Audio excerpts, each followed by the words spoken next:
Welcome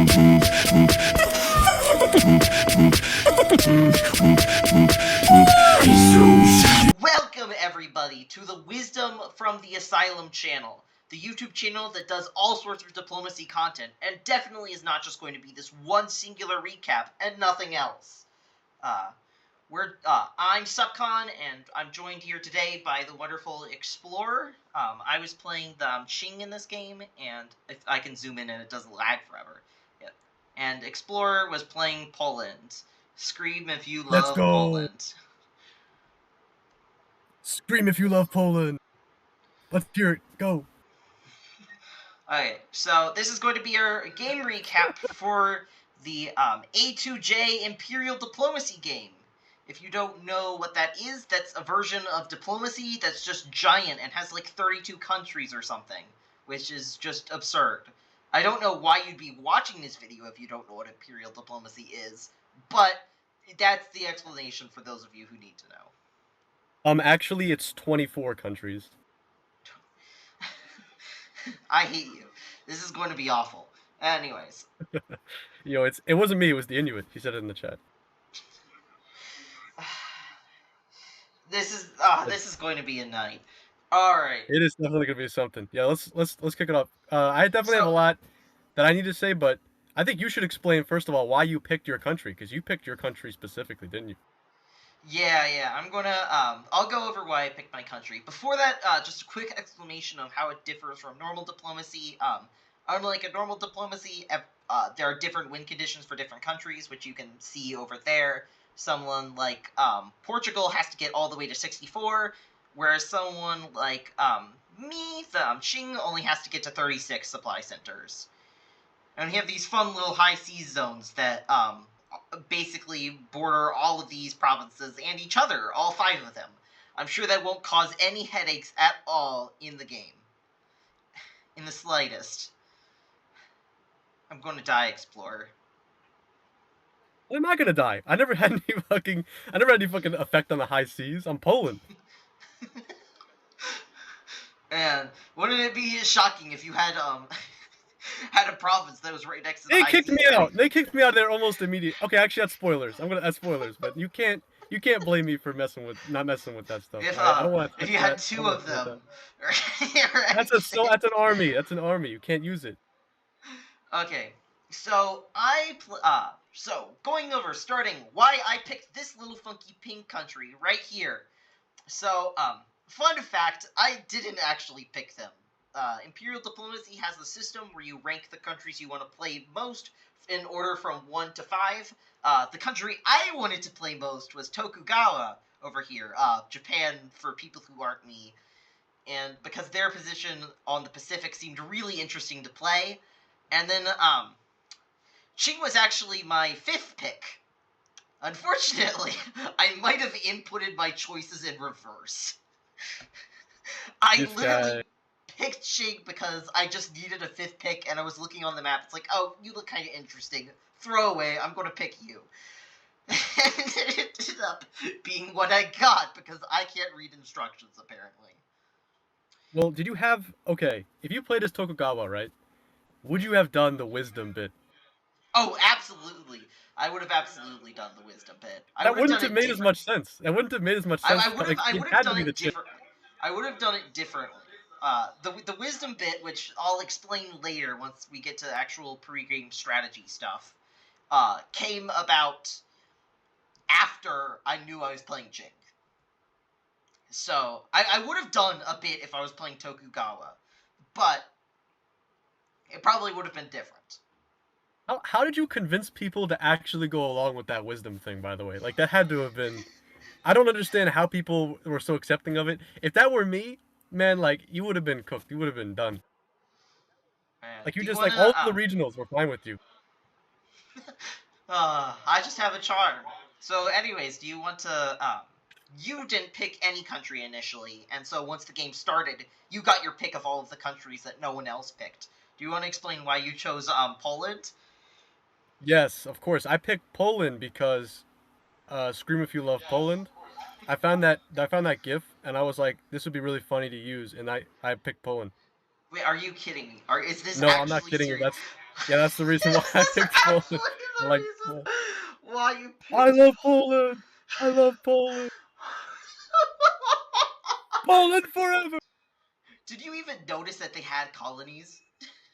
No, well, okay, yes, I did know they had. Okay, actually, let me be more specific. I knew they had the Africa colony. I did not know they had the South American colony until like year one. Like, I had to actually be told. I think in my chat with England, I asked him why he's talking about South America, and I had to go look at it. I was like, oh wait, I have stuff down there. Oh God, this is going to be. Yeah, this is Uh, definitely going to be an experience. But whew, you had a pretty interesting strategy though in the first year. Did you know I what you were going to do from the very start? yes. So yes, so going into the game, I had a pretty solid strategy. This is my first ever full finished game of diplomacy, and I did not want to go into it unprepared. So I followed the tactics thread for opening stuff very closely. Uh, One interesting note was that on the Russia tactics thread, they mentioned that getting rid of the Qing is a priority at some point. So I figured, hey, if we're going to be at war eventually, I might just kill them to start with.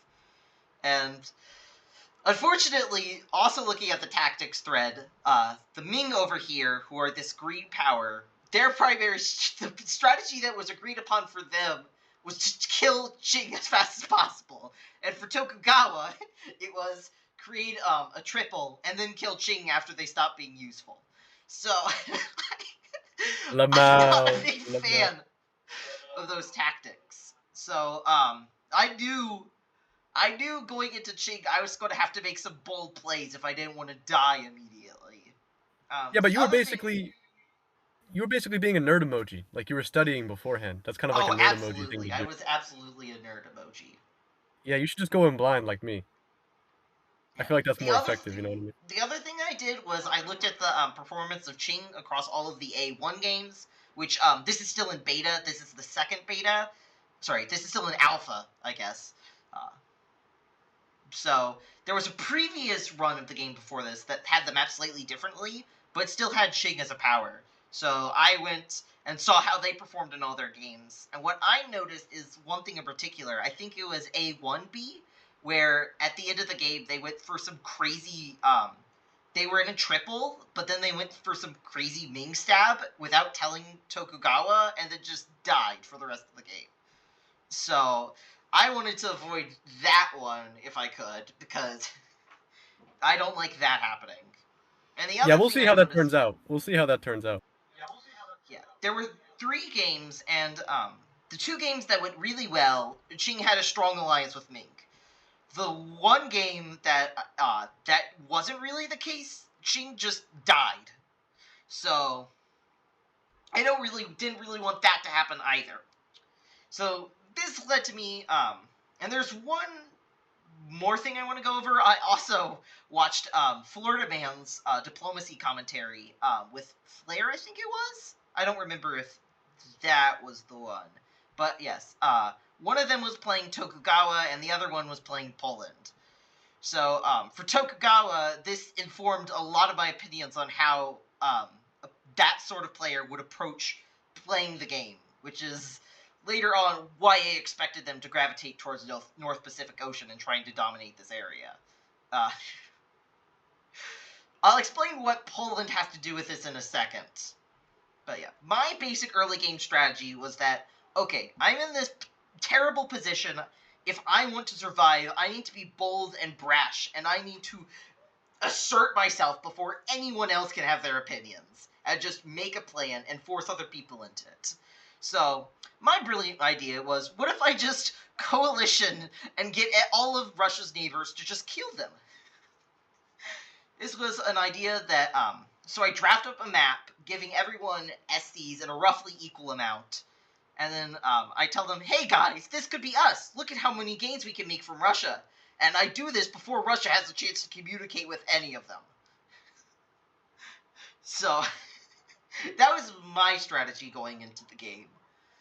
It's Because definitely an interesting strategy. I'm surprised that you went for that. It was a very bold strategy. I feel like if Russia caught wind of that, that would have been kind of a problem for you, wouldn't it? Yeah, but here's the other thing. In the one game that Qing died, they barely made any plans at all, and like they kind of just relied upon Ottoman advice, which is not to say anything bad about the Ottoman player in that game, but that was a terrible strategy. And they would have been much better off had they just made an early commitment and tried to get people to go into that. So, going into the game, the thing I wanted to make sure I did the most was be bold and trying to push as much as possible. Oh, and the other thing I should mention about my position is that I wanted to go for an Asian triple because I like having these two not fighting me because that seems like a pain. More specifically, Ming. I do not want to be fighting Ming at all costs because they could dominate Korea with their fleets, and I can't really do much about that. Uh, and they also have the ability to threaten me inland, which I really, really didn't like because I had no idea what the Mughals and the Ayutthaya. I'm going to pronounce this so wrong, I think it's but Ayutthaya. Ayutthaya. I'll pronounce it as Ayutthaya. Yeah, I had Yeah, no Ayutthaya. idea what these guys were going to be up to. So, if let's the plan where I attack Ming relies upon like 5 other people doing whatever they want to, where they're all neighbors and they can sort of attack each other, or like, and then they also have their own neighbors. So that's a huge pain. But if I ally with these two, I only have to worry about Russia. Well, and a certain other power, but I'll get to that later. Uh, Did um, were the Ming Feel called open? out. Yeah, he definitely was calling you out there. Yeah. Did you feel like the Ming were super open to working with you even in year one? we'll get to year one in a second. We're not quite done here. Yo, this is Uh, year. What do you mean we're not in year one yet? Okay, all right, yeah. yeah, and the last thing is that going into the game, I knew Tokugawa was going to try and kill me if I didn't have a way to prevent them from doing so.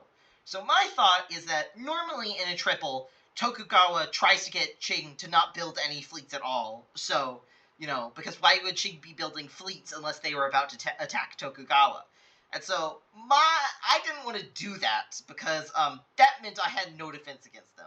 So my plan going in was ally these two and build a bunch of fleets so that they couldn't kill me. So that's my opening plans. What were your opening plans? Yeah, okay. What you mean my opening plans is Poland? Yeah. Can you zoom in on Poland real quick so everyone can see the greatest country on earth? All right, there it is. Look at that. Woo! All right, so you'll notice, right?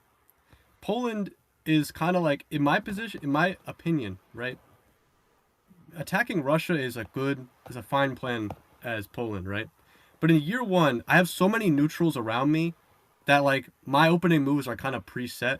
I might have been it might be okay for me to have bounced Sweden in the Baltic Sea, and me and him talked a lot about that. But year one, I knew I was going to be able to see everybody else's like how they were positioning, what they were doing. So I was going to base my plan off of that. But my basic idea was right. I was gonna I was gonna use Sweden to attack Russia initially, and then I was gonna flip on Sweden, stab him, and then try and take out his centers along the Baltic Sea so I can control the entire Baltic. That was my game plan here, year one, right? Austria, I thought had to be my main guy from day one on. Basically, I would go east, he would go west. I would help him take out the Ottomans, and I could get Jassy, Ochakiv, and Bak, and he could get all the other Ottoman centers he wanted.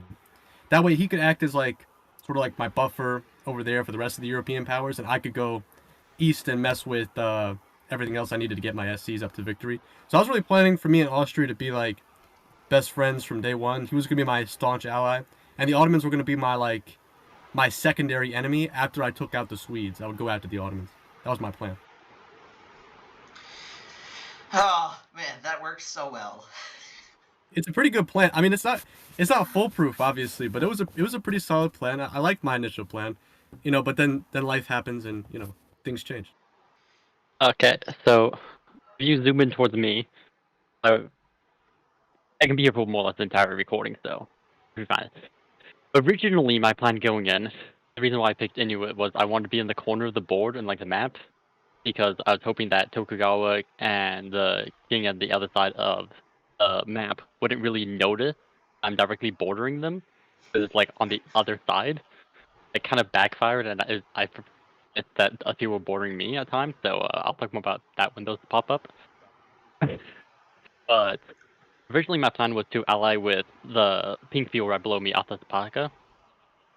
But then, like, 3 hours in, the Ute down in, yeah, there, they gave me an offer to try to stab and knock out Atasapaka as early as possible.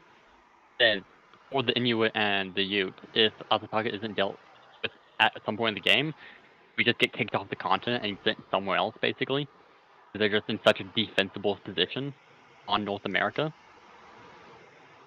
So I was doing this sort of like trying to ally or convince Atasaka that I was working with them while I was actually moving my positions on my units on the first turn into a perfect position to stab them. I don't really know how I convinced them to go along with it, but it worked out really well. So that's about what Well, I'll I say don't on know both my how initial well it strategy. actually worked out in the long term, but we'll see that happening. Yeah. Wait, did you Oh, and did you have any thoughts about France here too? Initially, well, I created a channel with France, England, and myself, and I basically just gave them the ultimatum that I was taking Nagasaki, or how you pronounce it. I cannot pronounce any of these things right there, and I was gonna let them divide everything south on however they wanted to. Basically, I'd let them fight out for those. 'Cause I really didn't want to get involved in there. But then, year one also, France gave me a said that they wanted to work with me, but I wasn't really too set on that. It was more of just convenience, and it was more about like year two. We'll see how like it worked out with that, right? yeah, don't worry, we'll be talking much more about France as the game goes on. Yeah, I have a lot of things to say on France. Alright. So, is that everything you wanted to say on year one? Yeah, basically, I Alright. mostly was moving my units. That was when I turned my moves. Oh yeah. Spring of That's year like base one, not the strategy. entirety of year one. Uh, Yeah. um, So yeah, for me, well, I was blessed with the golden position because immediately Ming, and then immediately afterwards, Tokugawa reached out to me and it's like, "Oh hey, do you want to be friends? Can we divide Korea amongst ourselves?" And I'm like, "Yeah." And then immediately they're like, "Hey, do you want to create an Eastern Triple?" And I'm like, "Yeah, that's my plan. I love that idea." And so we were all friends. It was easy as that. Literally within seconds of the game. And then this guy Uh, calls the rest of us out for being unwise the rest of the game. He gets like the whole game handed to him on a platter, and then he's like, everybody else is so stupid for not seeing it as easily as I do. Oh my god, wait, I almost completely forgot to mention the wisdom bit. So, in this game, I was called Supcon the Sage because in a previous game, one of the Ming players did this whole bit where they got everyone to say, like, glory to the Ming as they pronounce themselves as, like, the owner of the heavenly mandate and this infinitely wise person. And so, me being as intelligent as I am, I just completely stole their bit and made it significantly worse.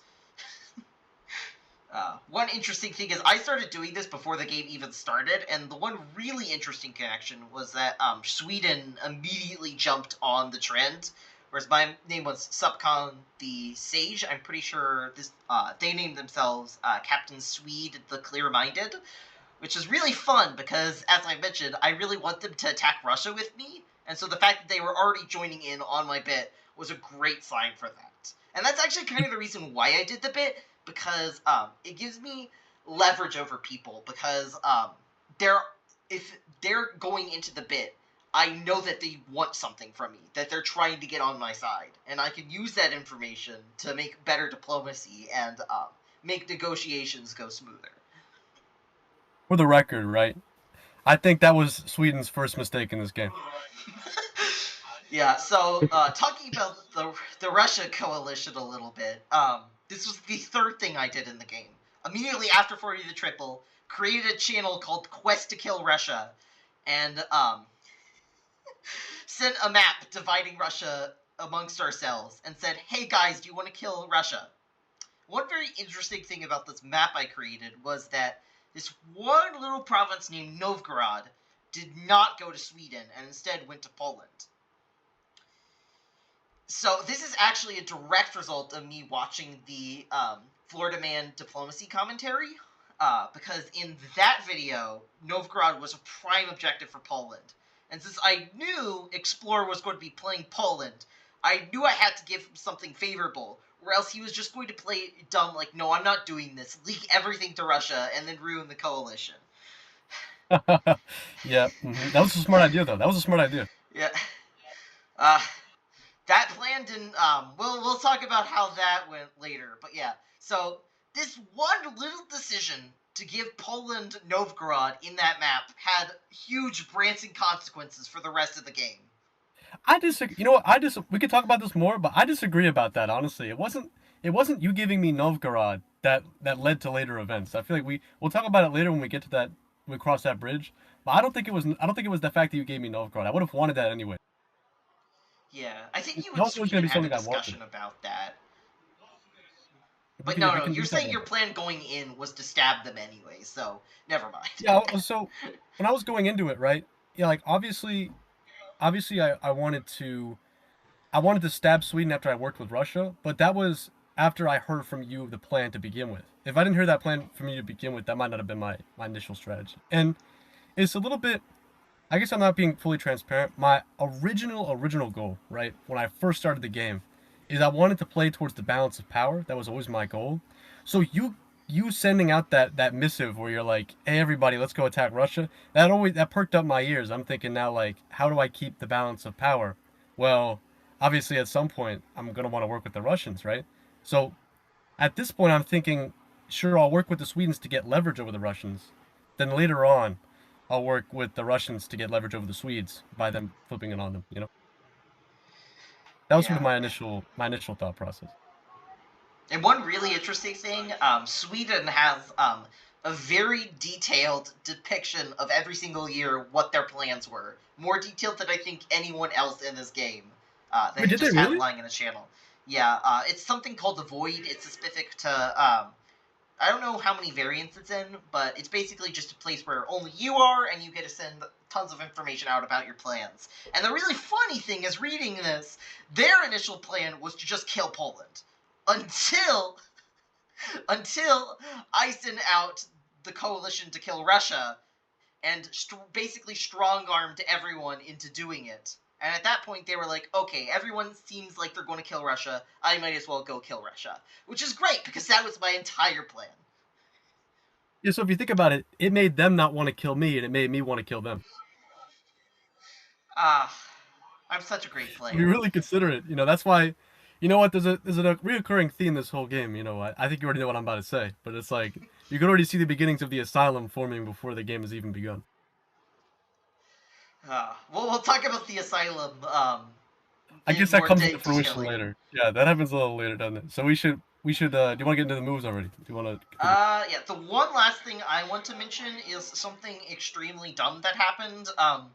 When I created the Quest to Kill Russia channel, I might have accidentally, instead of inviting these guys like I wanted to, the Sahavids, or however you pronounce that, No, it's the Safavids. It's the Safavids. the Safavids.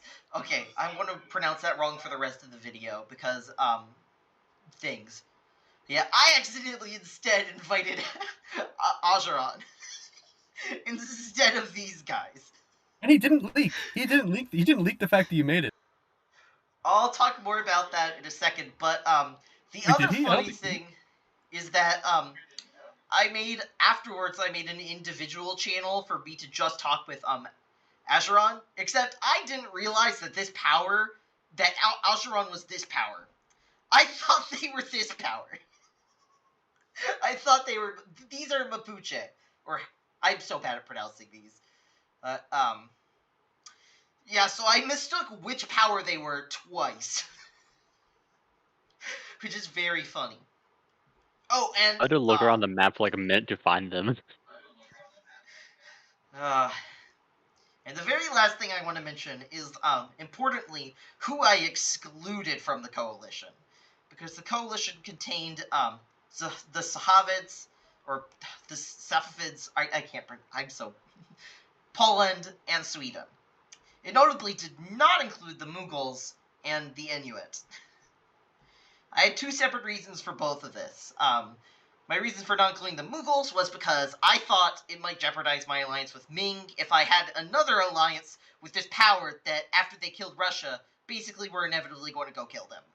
So that's why I didn't include them. In hindsight, I think that was a mistake because it set them up to be a strong Russian ally that made everything take so much longer than it needed to. Oh well. And the reason I didn't include the Inuit was because I wanted this part of Russia all to myself, and they were going to take centers from it, and I didn't feel like giving them centers. I wanted all of Russia though. Yeah.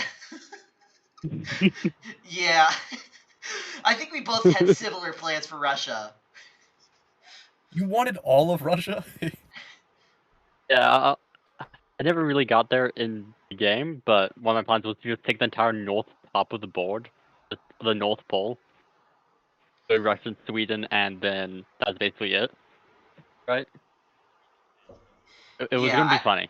That's an interesting strategy. Okay, we'll see I'll if put that your happens. I'll put your map up on here because I think you actually did create a map where you counted out the dots Yeah. you needed to win.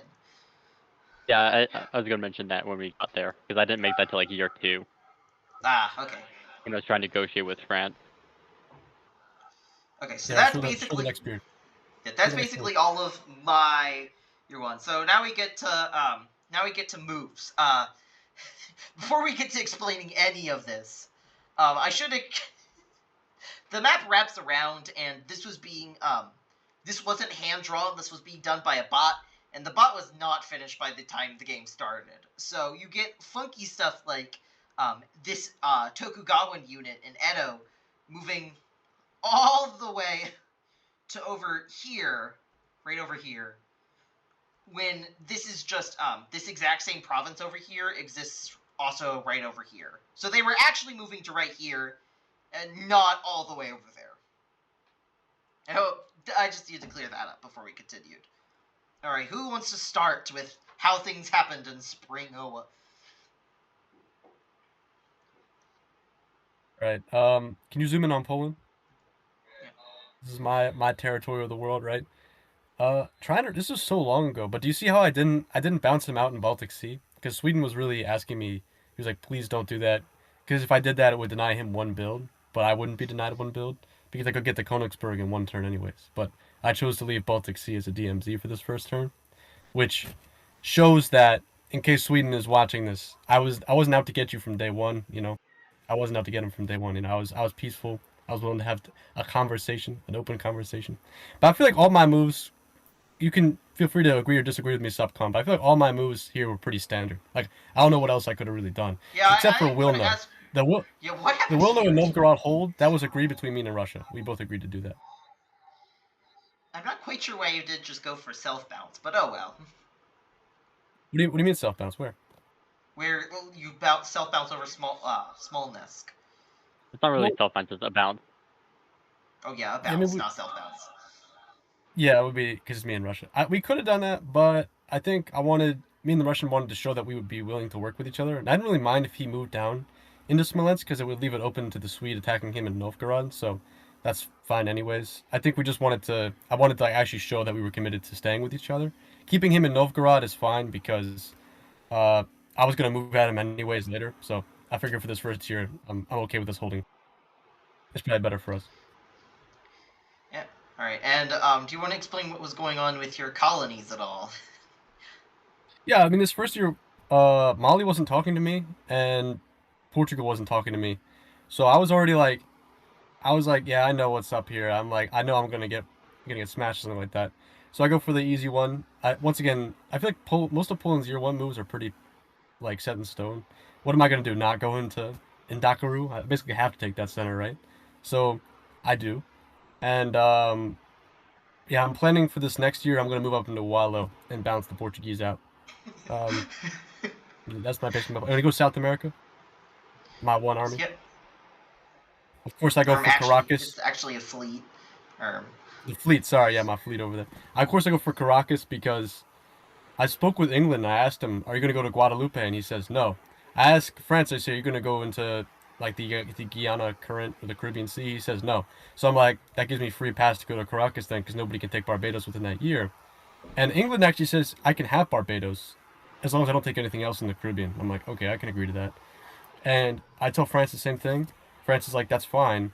But England, interestingly, actually tries to convince me that the French are going to attack me. I think he was really adamant that the French were going to attack me at some point, which we'll see how that turns out later on. But that was an interesting thing he was already trying to campaign for this year. And Spain had not talking to me at all. Spain did not really speak to me. All he asked me is what my plans were in general, and I just told him I was interested in not like investing that much into my colonies. I was more interested in expanding in Europe, and yeah, we'll see how that turns out too. Alrighty, so I guess we should move on to Inuit real quick. So this is it's very hard to get you on the map. You should be able to hold control and zoom out a little bit. You go with scroll wheel. No, no Does scroll this not have wheel. mid zooms? It only this. Why is it like this? Ah, new functionality unlocked. Ah. This is so much better. This will be what's helpful. So, on the far east, I'm heading to Labrador Sea. So I can just head up to Greenland. That's basically just I have to take a dot in Greenland, right? Of course, I'm moving down to Nagasaki, down there on the south, as I told France and England I was going to do. And I moved my fleet into Hudson Bay, which borders the Athabasca capital. I told them that I was going to take it into Cree, or Cree or Selig, tribe there at the north of it, right on Hudson Bay. Like I can take one of these if I move to Hudson Bay, whichever one is, like if France tries to contest Cree, then I'd rather get the guaranteed in Selig, right? That's how I convinced them that to let me move to Hudson Bay. And I was told them that the Ute were going to like the Ute leaked plans to me that they wanted to like go pool up north into Athabasca. So that's why they did the support hold there. I wanted them to just wait their move there. Will guarantee that you could move into whatever province that is right there. I can't read it. Right. Then on the west, I moved my 2 units in a position where my fleet can support my army into the but what's the name of that one there? But the one that Asaka just took, right? Move in there with the support, and they could not defend it with their other 2 armies in the support move down there. Right. So I basically told them exactly which moves would be optimal for them with mine, and they just kind of like said, that looks fine, and they did it. And I was a little surprised Yeah, I that don't they know just how went they through with don't that. see this as an act of aggression over here. Well, I told them that you were going to be moving to Gulf of Alaska, right? And I wanted to have guaranteed safety of my dots there, right? I told them that that's supposedly the plans that you leaked to me, right? So that's why they were a little suspicious, but not suspicious enough that next turn they also followed the exact moves I told them I wanted them to do. Which we'll see how that goes for them when we get to the next turn. But that's But crazy they then believed that. That's actually amazing.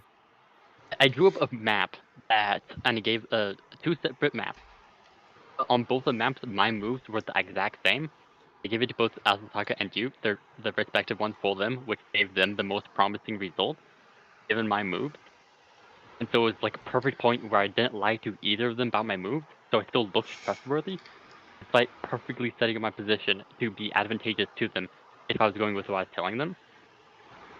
So I'm proud of how that turned out. Yeah, and I suppose I should Then I don't explain think there's anything else really to mention regarding the colonials here. I don't really know what they were doing in like the colonies of America when they're just kind of divvying up amongst themselves there. And I know Spain and you were definitely not getting along. They're kind of Yeah, positioned in a place where oh they dear have to lord. fight each other. Yeah, I Yeah, think I can it's tell like that there's some not great will going on here. problem for them is that given their position on the map, they're kind of forced to expand in that their dots are the same, the ones that they want to get, right? So they're just in direct competition. the only way you could really get an alliance there is if Spain only went to South America and the Caribbean. But that's not really a good position for Spain to do. So in that regard, it's like they're kind of forced to fight each other. That's how I see it. Yeah. And in South America, I'd never really looked down there. I was never Yeah. getting that far south. Yeah, I'm on the North I Pole. was going to get that far south at some point in my head, but I didn't worry much about that either. So to explain sort of what was happening with me, there were a couple of developments. One, I negotiated with Russia that they were going to give me Turfan over here, this wonderful little province. I didn't believe that they were actually going to give this to me at all, and we'll see. I'll explain why in a little bit. But so far, we are having friendly relations. I let Ming into this province, even though it put my Kurasi in danger, because to be fair, if they were going to attack me, I just wanted to let them. I wanted to know that in advance. So that's why I did this. In hindsight, I shouldn't have allowed them to get away with that. They should have just moved into this province, the Chinbu, because they wanted this territory, the Suzu. But I let them move into Gansu because I didn't care. So another interesting thing is I negotiated this neutral with Tokugawa. We both agreed, hey, you get Ezo. I'm not going to contest that. Let me have this. Okay, good. We're fine. And I also agreed to give them Koryaks, but this is about when I had to start thinking about what I was going to do after killing Russia. And so, in my eyes, I really wanted to keep this alliance stable because I saw what happens when these three stab each other and they all die. Basically, is what I interpreted from the previous games. So, if you're looking at my directions of expansions, I could go, after I kill Russia, I could go west and attack these guys.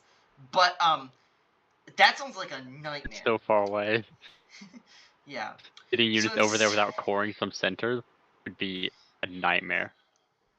Yeah. So, and I should also mention, there's a mechanic in here. In normal diplomacy, you can only build on your starting SCs like this. But, in Imperial diplomacy, you can take a special action called a core. If you do it twice in a row, you can turn an SC you control into a home SC that you can build in. So let me just zoom out a little bit. So I knew that if I was going to need to get expansion, I was going to need to go over and kill the Inuits, which we'll see how great of a plan that is later. I wanted to. It's funny you say that. I was trying to get the Ming and Russia to take you out from between you. I was trying to convince you guys to do that because I really didn't want you in my late game move because, as you said, like your main territories to get is all of Russia, and that's kind of where I wanted to go as well. Right? Yeah. So, but for me, this was like more sort of a long-term plan. But the reason it relates to now is, while Tokugawa needs Koryaks now, I'm definitely going to need that SC if I was to start fighting the Inuits. So we agreed that for now you can have this, but later I get that SC, and in exchange I'll give you my Pyongyang. Which isn't really a great position to be as a Qing, because if they want to just keep pushing forward, they can push forward into my capital, and then I'm left super exposed. But I was pretty confident that they weren't going to do that, because I was going to be building a lot of fleets, as we'll be seeing later in the game. The other interesting thing was some developments. I don't think this is where I start pulling my misinformation off, but one important development is that I'm pronouncing these as Ute Shoshone. I don't know if that's how you actually pronounce it or not. It's you. Ute Shoshone. So I'll pronounce it like that. I tried talking with them about stuff, and they didn't give me any response. But one thing I did know is that from Tokugawa, it was agreed that they would get Hawaii. In exchange, they would never move into North Pacific Ocean. which I think actually did stay that way the entire game. Funnily enough, I don't think it was intentional by the end, but that did hold true. The interesting thing is, I was having press with both Oot Shoshone and the Inuit. And this is something really funny I only noticed after the game. Whereas after this turn, actually I'll explain this next turn. I think it's best to explain this next turn. So, is there anything else you guys want to say before I move on to retreats? No, I don't. Were there retreats? No, I don't think there were retreats yet. Yeah, not year one. I know, like after year 2, every turn had a retreat. Yeah. So here's the board state after this turn. Doesn't really matter on the clean map. Alright, so here comes fall, and things start to get interesting. Let's just stick with the same order. So we start with Poland first. Yeah, so I I think most of my stuff is pretty basic. Ignore that. Yeah, ignore that little move and I'll check it right there. We'll get that in a second. Most of my stuff is pretty much the same. Wait a minute, did he leave Novgorod? Are you looking at Novgorod right now? Wait, what? What happened here? I think it was a bot error. Yeah, It must have been. as I said, the bot was very glitchy. I Did they think, delete one of his units? Like, what happened? I'm just not going to worry about that. Yeah, I guess we're not going to talk about that, but he might have got one of his units deleted. I never noticed that until right now. That's actually messed up. No, I think what happened was that during the first turn, he actually moved to Moscow instead of staying in Novgorod. Oh, But and it just showed us he that can. didn't show. I see. Okay, never mind then. You'll notice I moved from Brandenburg to Lubeck here, which is kind of it's not the biggest deal in the world, but it showed how much I was working with Austria that he let me do that basically because he could have contested me even right there. He could have gone to Saxony, which I thought he should have done honestly, but he was pretty hardcore on going south, which signaled to me, right, that he was going to start fighting France or Spain or like mess around with the colonials. I thought that's what he was sort of setting himself up here to do. As you can see, he's giving a lot of pressure towards like Strasbourg and those like that French center that the army's on right now is holding. So I thought like he'd be going that sort of way. It sort of looks like what he was aiming at, which was fantastic for me. So I was thinking that means that me and Austria are pretty much locked in. We're chill, right? So I took that as like, okay, if I want to mess with the Ottomans, right, I'm fine to do that because the Austrians are going to go kill them later on. So me and the Russian, he came to me. He offered this to me actually. He said, "Hey, I'll give you support, Gassy to Ochakiv, right?" And I was like, "Okay, well if he does that, that's great." The Ottomans were part of the anti-Russian coalition. Yeah. Do you which want me to was explain how that came about? well, it was just because you invited them, right?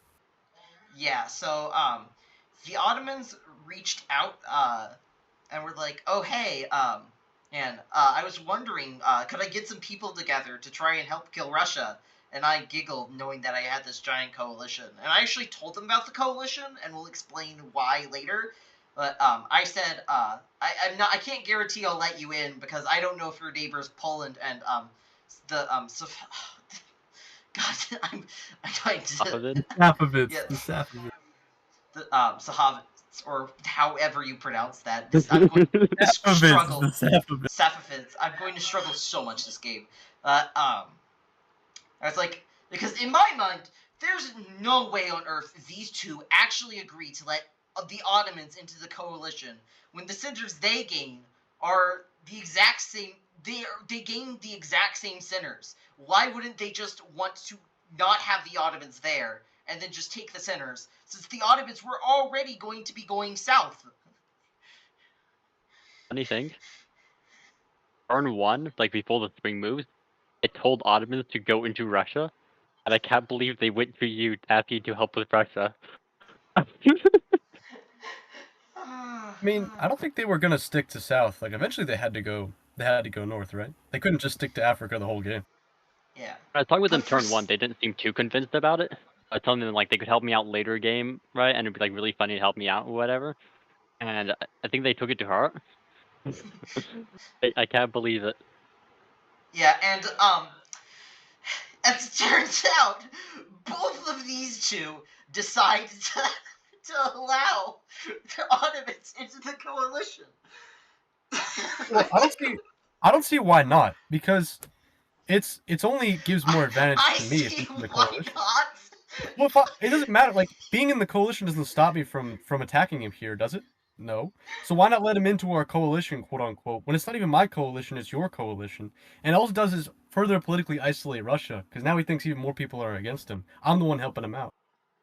I think that's fine for me if he's in the coalition, Uh, and I'm sure the so Safavids are the same way. Like all these like coalitions, right? To the Safavids, he gets the help of the Ottomans for now, right? But he could just stab him later on whenever he becomes inconvenient. Like all it does is ensure that Russia and the Ottomans are going to team up to come kill me and the Safavids, right? So for both of yeah, I us, think it's for the best. Even if we intend to attack him, to let him into that fake coalition, even if the coalition is, I don't even know what type of cohesion the coalition even offered. If we were going to attack him, at least in my opinion, if I was going to attack him, I'd want it to be a one-on-one agreement, like me and Sweden or me and the Ottomans agreeing individually to attack Russia. I don't care about you over there in the Qing, like I'm no offense, Mr. Qing, Mr. Wisdom, but I don't really care what you're doing over there, to be honest. I only care about my neighbors, Sweden, the Ottomans, and the Austrians. And when it comes to what I'm going to be doing with the Russians. yeah. So the reason I say that is because now you're dealing with a bunch of Ottoman units right in the territory where you want to expand to. But oh well. Well, it's better than This the Ottomans also, expanding into him. yeah, that's Yeah, much better than different that. Also, perspectives notice here. this Different force perspectives. disbands the Ottoman unit. So there you go. It just retreats to Constantinople. What are you talking This about? force disbands it though from the idea, like from like the realm. You know what I'm saying? I'm. He's This like is now the idea. he's been like mentally forced out of Europe now. Like I'm actually saying like get out. This is me and Russia's base now. This is like our turf. Despite being the anti-Russia coalition. Yeah, checked out. Yeah, man, This is. this is real anti-Russia gameplay right here. Because if I'm anti-Ottoman friends with Russians in the south, I can still be anti-Russians in the north. We can figure this out. And so we see the first of many stabs from Poland. This Uh, that um, made sense. So, would you not have done this in this scenario? I feel like this. I think this makes perfect sense. Why not? I would have. Never mind. This makes perfect sense. Throw the Ottomans out while you have the chance. Why would I let this opportunity go? If I didn't do this, he gets 2 extra builds. He can both use them in Europe. And then what am I gonna do after that? I'm not gonna be able to force him out of anything. So why not take this opportunity? Even if it's just like a single turn, having the Ottomans try to order their units to help with the offense against Russia is very helpful. If Yeah, it it did helps make a you difference just over stab them, here. It doesn't help me though, if you notice. It like having him attack the Russians over in the Middle East, like over Derbent and Tbilisi area, like that's fine. That keeps the Russians a little bit weak. But in that area over there, he's taking Ochakiv and Targovitsky. Those are the only centers that I want, right? He didn't even in our coalition, we drew up the map on who gets what. Subcon had to give Russia all of. They had to give the Ottomans basically all of southern Russia. Those are all centers that I'm gonna want. Why would I wait? Why would I wait to assert my claim to those centers? This is me asserting that I want. I feel like this is a perfectly legitimate stab. It's No, not even no, the really a stab stab as is much as it is legitimate. I'm just get confused out of about my the alliance in the territory. first place. It was a neutral. It's a neutral center, so I'm basically. It's not even his. It ain't even his color on the map right now. Look at that. He didn't even have it free for a game. It's literally fair game. It's literally fair game. Like he doesn't deserve to have that if the Russians are going to give me that center. I feel like that's perfectly fine. This logic is what makes A2J a beginner game. I feel like that's fine. That's not even a beginner move, bro. Like that is optimal. That is actually optimal. That's optimal. The asylum is beginning. But anyways, we should move on to the colonies where you do exactly what you said you were going to. Yeah, I feel like Portugal really deserved this. He said he wasn't gonna he didn't say anything to me basically. He actually didn't say anything to me at all. So I was like, okay, I'm bouncing this guy, 100%. You have to I feel like if you're him, you have to campaign to me why you deserve to have Wallow. I'm not gonna give it to you. Yeah, the I think that's fair. Portuguese player was very not active and a little bit hard to talk to, unfortunately. He indeed was not. I think it was. We'll get to this in 1 second, but something really, really interesting happens between me and the Malians. At this point in time, though, the Oh, Malians are also a little don't bit. What? don't worry We'll get about started on this the arrow. Malians. We'll explain this arrow later. Well, no, we Where can. that's coming from. Yo, okay, listen. All right, important stuff happens next turn, but all I'm going to say for this turn, it's important for context. Molly is aggressive with me this turn. Like, he's not talking to me at all, okay? So, it gives important context for what I'm about to do later. So, we'll get to that, though. All right, we can move on. Go to South America. Yeah, to South America. Any changes here? No, you can see me and Spain both hold, though. We don't even bounce each other. We're just both holding. You can see that's like, I kind of like was like, yo, me and Spain are cool. We're like homies, you know. We're both holding. I was kind of like, at this point in the game, I was feeling like I was a real part of the Colonials Club. Like I was feeling like a real cool one of them, you know. Like, it was pretty epic. That certainly last. Well, you guys also, to be fair to me, you guys were also acting like I wasn't one of you. Y'all were acting like, you know, the regionals were all saying like, yo, we're all regionals together. It's a regional world, and then you weren't inviting me. Like I'm kind of a regional. I'm kind of like one of you guys. You were in the unfortunate state of being too colonial to be a regional, but too regional to be a colonial.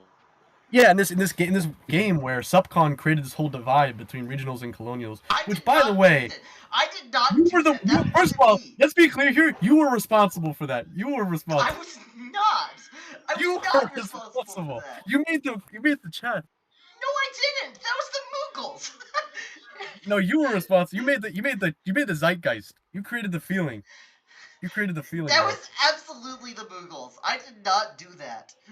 Nah. I might have added fuel to the fire, but I did not start it. Yeah, I know it was. If they just did it alone, they wouldn't have gotten anywhere. You made him. You made him do it, bro. You were carrying the convincing relation to me. Yeah, I thought exactly. you was the colonial convincer. Thank The anti-colonial. I didn't listen to it though because I need the colonial on my border there in America for me to move to Russia safely. So I needed either Spain or not Spain. Yeah. Yeah, since it seems like we're done with Poland, we might as well go over what was happening over here. Such an audacity of that move. It shows exactly where I was. I tell them. So, as I said last turn, Asasaka did exactly the moves I told him to do. So, I told them that Ute was moving their unit down into Lakota, down in like America. But then I had, yeah, I told them that they were moving down to Lakota, so they were safe to move both of their units towards France, right? Into Ojibwe and Ojibwe, I think it is, or whatever those two are there, right? So that their units far away from their home supply center, allowing me to easily move in a position where they were really weak in their defense. And that gave me free reign of their capital. I also kicked them out on the west, or their dot there, so they didn't even get that neutral dot. It's not like they can retreat to the dot south of it because they moved their other unit into there already. I think Asasaka year one was just, I think it was a +1 neutral center while losing 2 home supply centers. Yeah, because they gained. Was like elite. This is a really good position. Yeah. So it's like, this was, oh, also they're over on the east. You see, France wanted me to fold them into Intercosti, right? And I was like, sure. I said I was gonna sit out from this, but France was trying to negotiate with me, so I was like, to pull you out of that. You're not trying to challenge any of the dots I've laid claim to up there on the north, right? I think it was next turn I made my map when I get my builds in, right? Also, Portugal moved into Greenland, the other supply center on Greenland, which I was really unhappy about, but they told me that they would move out next year, but they just wanted a dot year one. I didn't really believe them, so I was gonna try anyway to try to get that year two for fall. Was my plan from there, because I can't really do anything else with that fleet. So I get a +5 this turn. Asasaka gets a +1. This is really bad for them. You get a +5, like, you double, and you still have 2 neutrals left that are yours to claim. Yeah, I'm not gonna lie, this is so good. No, this is kind of crazy because of future events. I'm not gonna lie. Like, Yeah. kind of. And then I think you as well, who's helping me, gets a really good position on Asapaka, and with Asapaka having like the units, even though they're like kind of close and they could attack year 2, they have to suddenly turn around all their units to get back to their home to defend it, right? So, right, it puts us in a really good position, and of course there's you and Spain bouncing, and a bunch of who knows what going on with between England and France in America. Yeah, and Overall, this is such a a little something worming its way. They're beginning to fight even. yeah. Even now, they're beginning to fight. Okay, This is really so good. This is really good, Inuit for you because Ute was like they're gonna fight the Spanish player, right? And they're Yeah. gonna be like your future enemy. Did you think that at that point, or were you just because you were so far Um, you didn't really care about fighting? Spain or you? Because The like I was planning to go dual victory between them, joint impunity, oopsies. right? Yeah. That's what we were discussing the entire time. Like Oh. for the first 2 turns, I telegraphed every one of my moves to them. I told them exactly what I was gonna do. They told me exactly what they would do. We like made our plans. We're perfectly transparent for the entire game with all our moves and our plans. And it was very interesting to have such a strong ally. Especially later on, it was really helpful. So your plan was that they would have all of like the rest of South America and Central America, everything below Yeah, what you were about to take, and then you were gonna take the rest of the North. yeah, basically. I was gonna let them basically get all of normal America. I was gonna take pretty much so Canada, then Russia and Sweden. So it's like I didn't have much stake in North America anyway. So having a really powerful person there who has already built in trust and loyalty to me since I helped him get there, I was hoping that we could just DMZ our entire border, which would allow him to move all of his units towards fighting front all the rest of America, right? And he would have a safe back border, or his like north border, where I'd have also a safe south border. I could just move all my units to just carry straight across the map as a rough plan, but it relied on us getting rid of Asaka really quickly. Because if they even have like 2 units left, it'll be annoying to just worm the last of them out, right? uh, we'll see that. I made some major mistakes in my execution that, looking back, I could have done a lot better. Yeah, I think yeah, so if that's all that oh, and I did want to mention one funny thing. Looking back at the game afterwards, I think did France make a deal with you where they were trying to negotiate and then gave you Iceland? Yeah, they gave me Iceland. It's a useless dot. Oh man, France is really generous there, you know, giving you That's part of the North. territory. That's part of the North. Why are you complaining?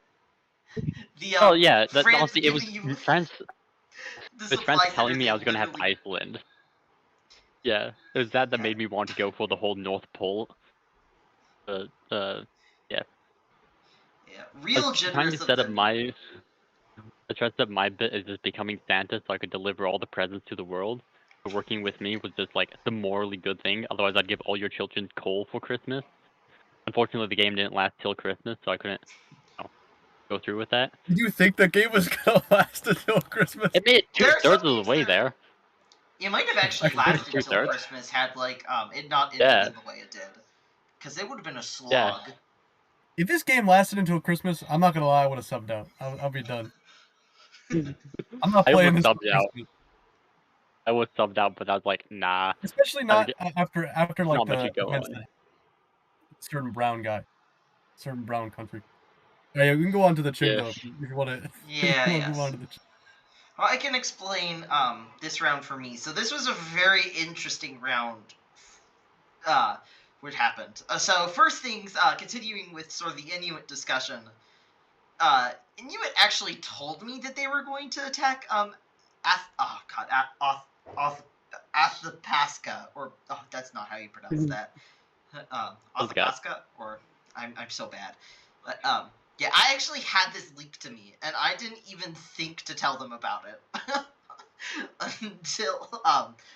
until like 2 turns later when I looked back at the presents. Like, wait, I knew about this. So that was kind of I funny was that very transparent the entire game with people, which kind of backfired, but yeah, because yeah, the uh the Utshoshon wouldn't tell me anything because they didn't want any chance of this getting leaked. And it's very funny that I just knew anyways.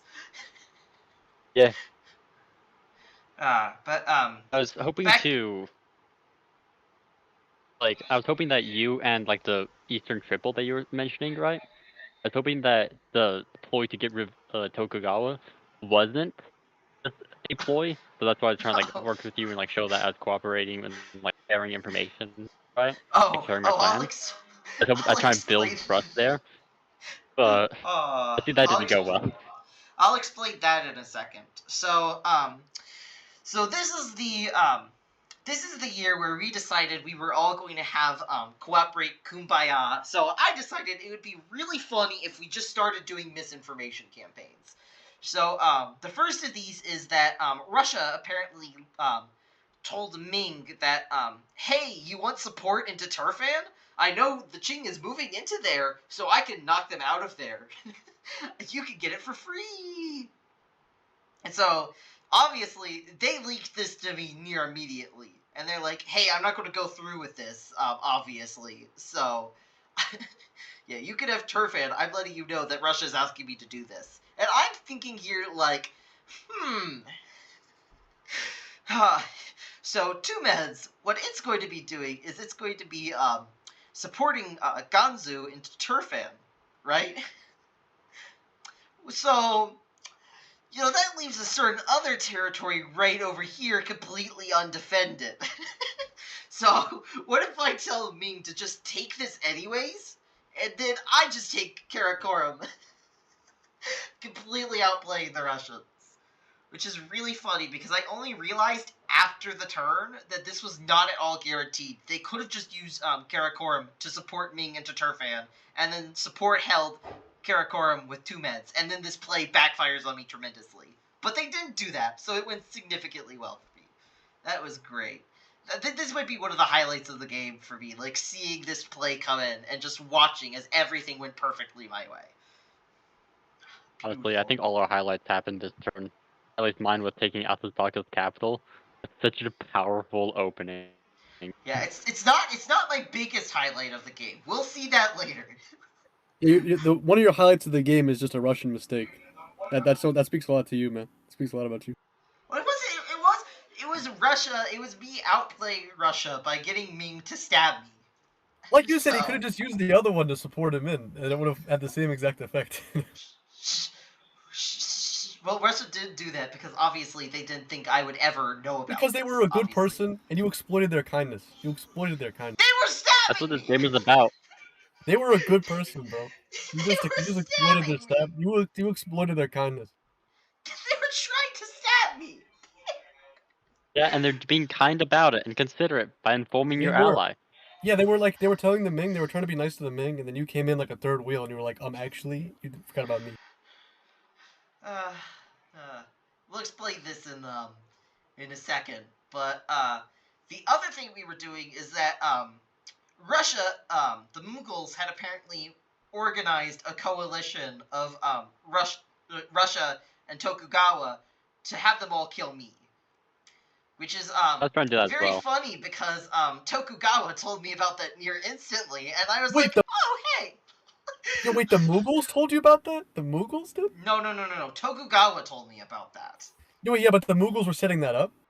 Yeah, the Mughals were setting that up. We'll get to the Mughals in a second. Wait, that's crazy. Dang.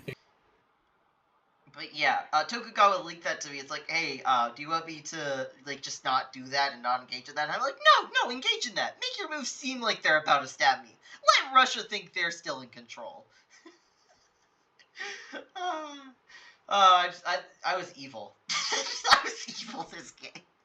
And the best one of them all is so this is actually Ming's idea, but I went full force into it, where they were so they were having communications with the Dutch because the Dutch were trying to communicate with everyone, and they wanted to sort of try and leak out that oh hey, there might be this anti-Tokugawa coalition that we're starting. It's I've heard rumors that people want to attack Tokugawa. So, obviously, to try and outplay, it was all just to get Okinawa.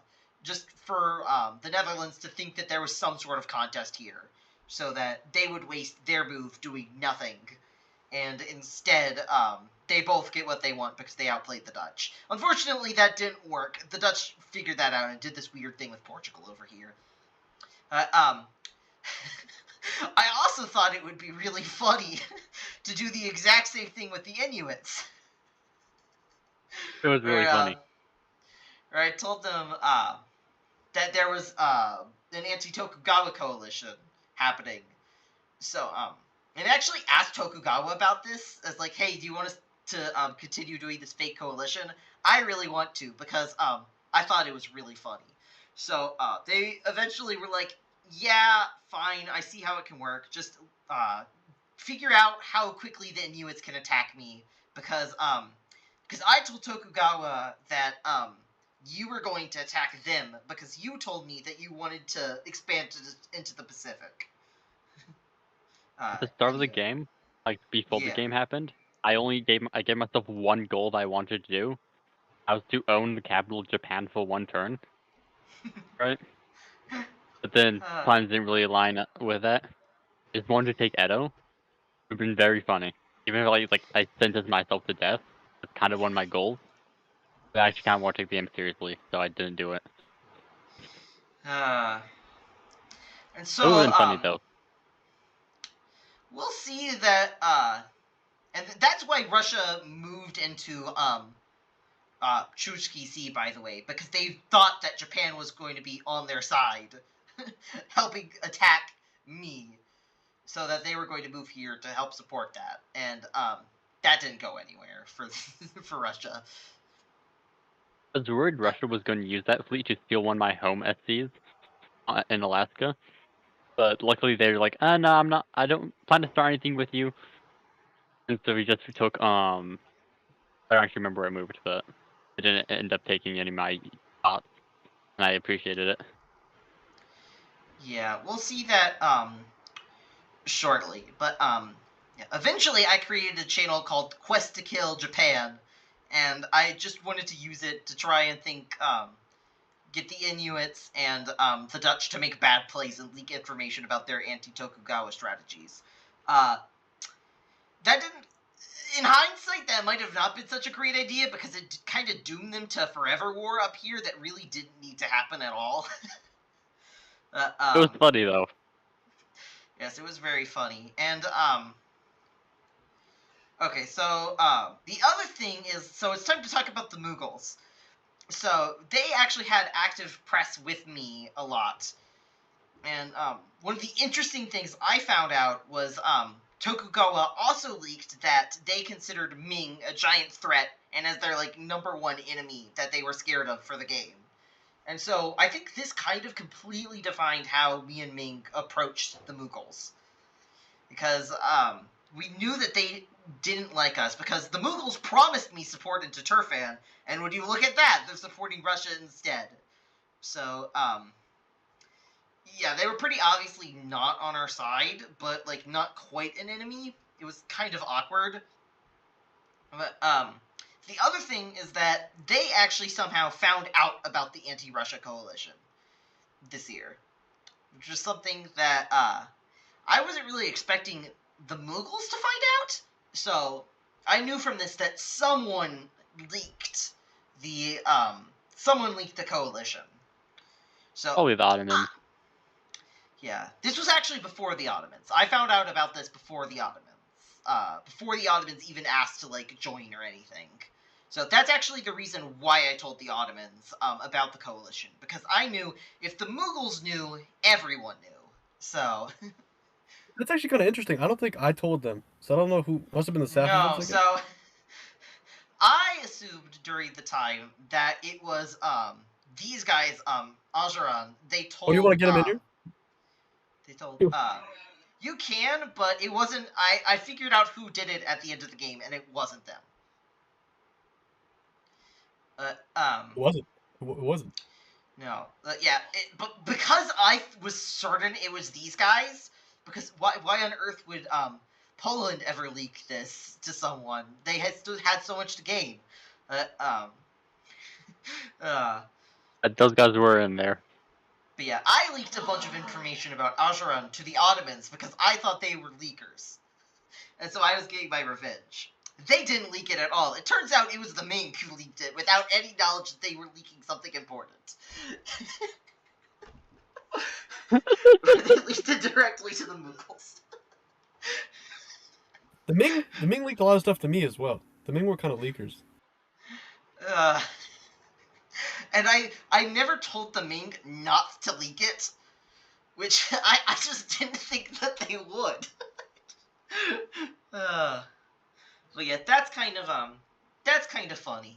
But yeah, this is the other reason why I presumed that Russia was. There's no way on earth they're actually going to let me into Turfan, and in addition, knowing Tokugawa leaked that Russia and Mughals were in a coalition with each other. Yeah, I knew this was going to happen. So, is there anything else? I think that's it for me, so I think we can move on from here if no one else has anything. Oh, wait, no, wait, oh, wait. I forgot about some things. So, so it was at this time, Austria actually started something called the Council of Wisdom. Because, just like me, they went super hard on this wisdom bit at the start. Because, I don't know why, but they were really insistent. So, the Council of Wisdom started with Austria, Ming, and me, all in, a council where we literally couldn't do anything to each other because we were, like, on the opposite side of the world and, like, had no connections. Once That again, didn't stay Austria's true first forever. mistake. That didn't stay true forever. Austria's first mistake. But you might be wondering, how does a council... What was the purpose of this council? What was our main objective? And it's finally time to explain this move from Pyongyang to the Mali's capital. I thought they could make illegal orders. Yeah, this move did not go through. I can actually show the clean map.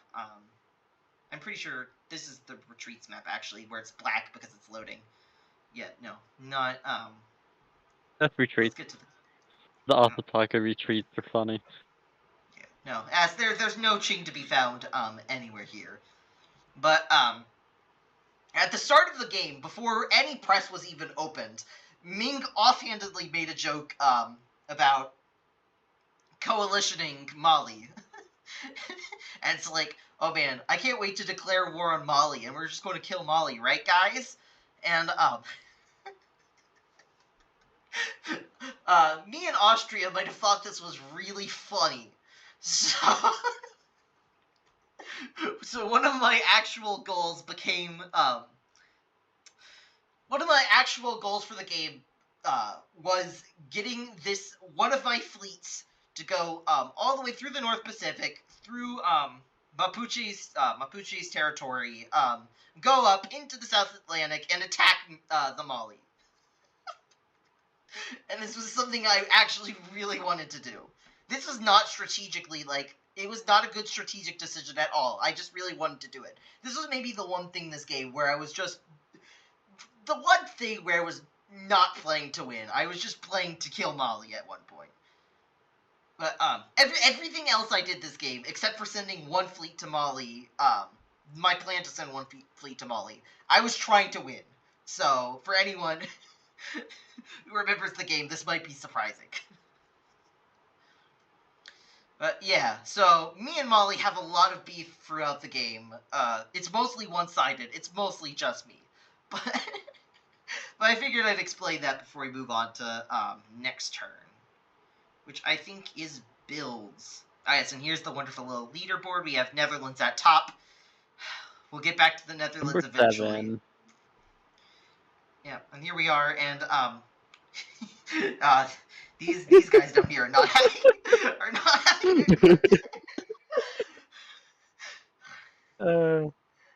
Where's Poland? Yeah, number 6. Yeah, all 3 of us are right there. 6, 7, and 8. That's funny. Yeah, these 3 were not doing very well throughout the game. Alright. Anyways, so moving on to the builds. All right, let's start with Polish builds. Were there any discussions happening over your builds? I don't really think there were many discussions. I probably should have. I don't know. What do you guys think? I probably should have built a fleet here, but I was deciding with Sweden, and I was kind of like, I told you I wanted to flip on Sweden at one point, right? But I really wanted him to attack Russia first and like get Russia weak with me first. So I was like, I'm gonna stay totally peaceful with Sweden out the gate here. If Sweden had built a fleet here, he could have actually messed me up pretty bad. So that's why I was thinking maybe I should have built a fleet. I don't know. Might have been a mistake. He Let's say apparently fleet was year 2. fleet year 2 might have been better. Yeah, so maybe it wasn't a mistake, but if he had built a fleet here, it would have been pretty nasty. Yeah, so That's pretty much the basic. any notes about choice to build an army here? Yeah, so like I said before, right? The Malians were super aggressive with me. So I saw some other Polands in other games. They make fleets at this point, or they make a fleet. But I knew I was gonna have to defend myself against the Malians, so I was like, all right, I'm gonna build armies down here. I think that sort of sealed the deal. Maybe that Mali was gonna attack me, but I think he was pretty much down to attack me from the start. I looked in the post game chat. He was talking with Portugal about taking me out even before any of this was going on. So I think that was a perfectly fine move. And Yeah, and finally, the army in the Caribbean, is that weird? I think that's fine, honestly, because I don't want to. What I What were thought you I was going to doing was do? I was convincing them that I wasn't a threat. I was like, okay, guys, look, I'm only going for Barbados. That's what I said. All I wanted, and that is all I wanted. I just wanted an extra unit in Europe, which I would get by only having an army and a fleet over there, and having like one extra center that I was holding on to, and nothing was happening. That might have been a mistake, but I guess we could see for later on. I Well, thought you that did was fine. successfully convince them that you were not a threat. Yeah, they were fine with that. They were like, "Yeah, we're good with you when you built the army." I probably should have built a fleet. Maybe should have invested more in South America. I don't know. I think I was doomed though because they were all very much in agreement later on, especially about what was going to happen. So we'll have to see. But he built an army in that little Spanish center called like Bologa. Bogota. Yep. Is that In that Bogota? place. Bogota. Bogota. And I thought that was definitely going down to fight Amara, but let's just see what happens. Yeah, I feel bad for them. Yeah, Yeah, Amara got kind of messed up. this power is not well designed. Well, they win in some games. It's like they either win or they lose. I guess it's everybody. If they get, they were kind of the only regional on a continent. Well, I guess there's the them down there, right? They're like the primary regional in the middle of a continent surrounded by colonials, and so all the colonials are just kind of incentivized to gang up on them. But they also are the only ones with a strong position there. So if the colonials fight amongst themselves, they actually have a pretty strong position, I'd say. Yeah. Because they're The just kind of problem is, like, uncontested. these two kind of can't exist near each other towards the late game, and they just have to kill each other at some point. Which, Yeah. Well, except the light gray guys at the bottom, I don't remember which ones they are. they're Mapuche. They can go fleet and head across to like the Indonesia or Australia, or they can try to make landfall on Africa, but that's probably not very likely. Like Australia and Indonesia is a pretty solid place for them to go. Yeah. But, like, even at that point, they're, like, competing with Tokugawa, either Ming or Ayutthaya, the Dutch, also more of the Spanish. So, it's a rough position to be in. Yeah. I was actually talking with them on how we could bounce year 1. I made the comment that like I've negotiated with everyone that I've needed to, and they're like, "Well, you didn't talk to me." I'm like, "I'm not interacting with you year 1." We made a map that said that we could attack each other if we both went into North Pacific Ocean. A strategic play is just kind of funny. I can't wait to play Mapuche next game and then absolutely make everyone hate me with all of my unoptimal plays. But anyways, so your builds, you actually have a couple of interesting choices for your builds, I think. Yeah, because... I go 2 fleets there, which is a mistake. I should have built an army. But I wanted to get control of Aleuts down a little bit to the south, my neutral that was like kind of given to me, and I wanted to hold the Juki Sea because I was afraid Russia was going to try to just stab me in the back while I'm focused on Ataspaka, which is also a good reason why you don't stab Ataspaka this early in the game. But I did it anyways, and this also put me in position later on for when I start moving west. I would have a lot of fleets I could just send into Russia and make landfall and push to attack Tokugawa as well, which I was still under the impression was actually a plan, given the misinformation. And other than that, I built 2 armies to go help over with where France is, which I think, in hindsight, probably not the best solution. Collecting just 1 army and a fleet. The fleet there shouldn't have been a fleet. It should have been an army on the south one. And in my capital, a fleet there was the right move. But because I need to hold the Arctic Ocean province, because that's just my entire north border if you actually zoom out a little bit. Like, that entire Yeah. north side of me is a single tile. Right, Yeah, if we, a single sea tile. And if I do not hold that, it can just, you have direct adjacency to 3 of my home centers, and it's just really scary. If Yeah, and anyone it but me also in there. connects to Greenland Sea over here, so Yeah, if Russia and wanted to also attack right you, next to Russia. Yeah. It's like, I have to defend that with my life, otherwise I'm just kind of dead, but also I have so much defense there. My position is just impenetrable with the number of fleets I built. But defense doesn't really help you in a game about trying to expand. So yeah. I think I made like 1 or 2 too many fleets this round with how fast I was trying to take out Ataspaka. I should have gone more into armies. I realized like when I was actually trying to attack them later in later moves, I just didn't. My fleets couldn't actually help me with that. I wasn't really a threat to them, and that's what allowed them to not really go down. We'll see that unfold in future moves. But I'm just like not in a position to attack them. Yeah, The number of and fleets I have. yeah, and buy bills are always kind of like presupposed for most of these. There's no reason for me to go Xinjiang art fleet Xinjiang because that's just attacking the Ming, where I don't really want to bother with that. I already have this one fleet in Pyongyang that can achieve nothing else but attacking Ming and like maybe defending this area, which was And then good just enough for me. slowly worm it out. It'll take like 3 years to shift it into the North Pacific Ocean. Yeah, my goal for this fleet was I wanted to get this out of here. This was actually the fleet I wanted to send to Mali. Just, Yeah. Around the world. yeah. Originally, at some point I wanted to name all of my units after disciples of Confucius, but I decided not to do that because I was lazy. This one would have been a very special name, but I'd have to go back and check all of the disciples' names. One important thing is that I got away with making a fleet here, my first of many fleets that will be made here. There will be a lot of them. It's a fleet Really making factory. Yeah, really interesting Tokugawa builds here. This is they had so many options. Fleets is kind of their only move here with the Eastern Triple. They only really can make fleets. Otherwise, they directly, if they make armies, they can only defend their home centers or move them into your land, right? Or try convoy elsewhere, in which case I think it's just better to have more fleets for them. So in this case, I think 4 fleets is a pretty good move from them. Maybe 1 army, 3 fleets, but Yeah, no, they definitely should have gone 4 fleets here. There was basically no other choice for them at this point, especially if they were yeah. worried about the North Pacific, which I imagine they were for a certain reason.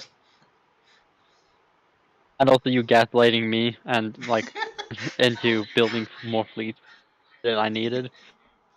Yeah, it's like, oh no, I'm building a fleet right here. I'm going to attack Japan. Don't worry about it. Yeah. The most interesting part about builds for me wasn't actually my builds. It was actually Ming's builds, which this is basically the only logical thing they can do with their builds if they're in an alliance with us two.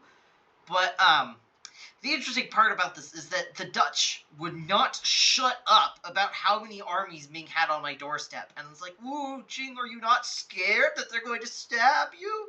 And I got so sick of it as the game went on that it made my communication with other colonials so much worse because I just wanted to piss off the Dutch.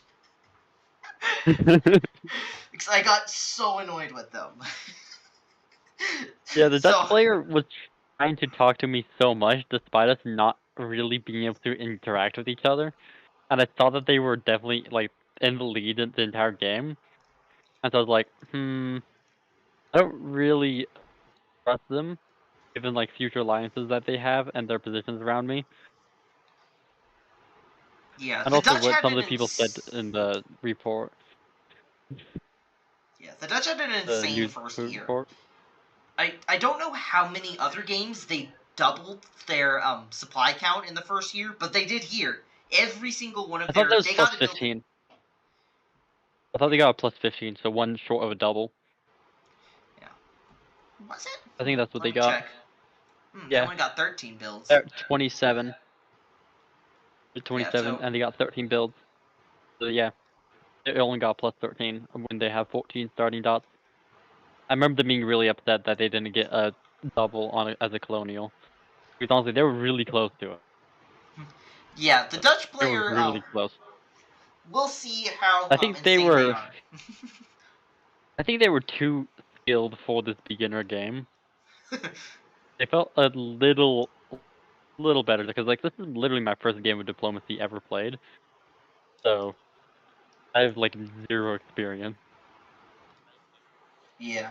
Oh, and one thing at this point is that one interesting thing, like out of game sort of thing, with Spain was that it was obvious that they were extremely new to diplomacy because they were asking a bunch of basic questions about how the game worked, and that it didn't alter my perception of them that much. I kind of thought they were going to be like the second fiddle to other colonials, which wasn't quite true as the game went on, but it made Tokugawa underestimate them considerably when we'll see later in the game that they were not a pushover.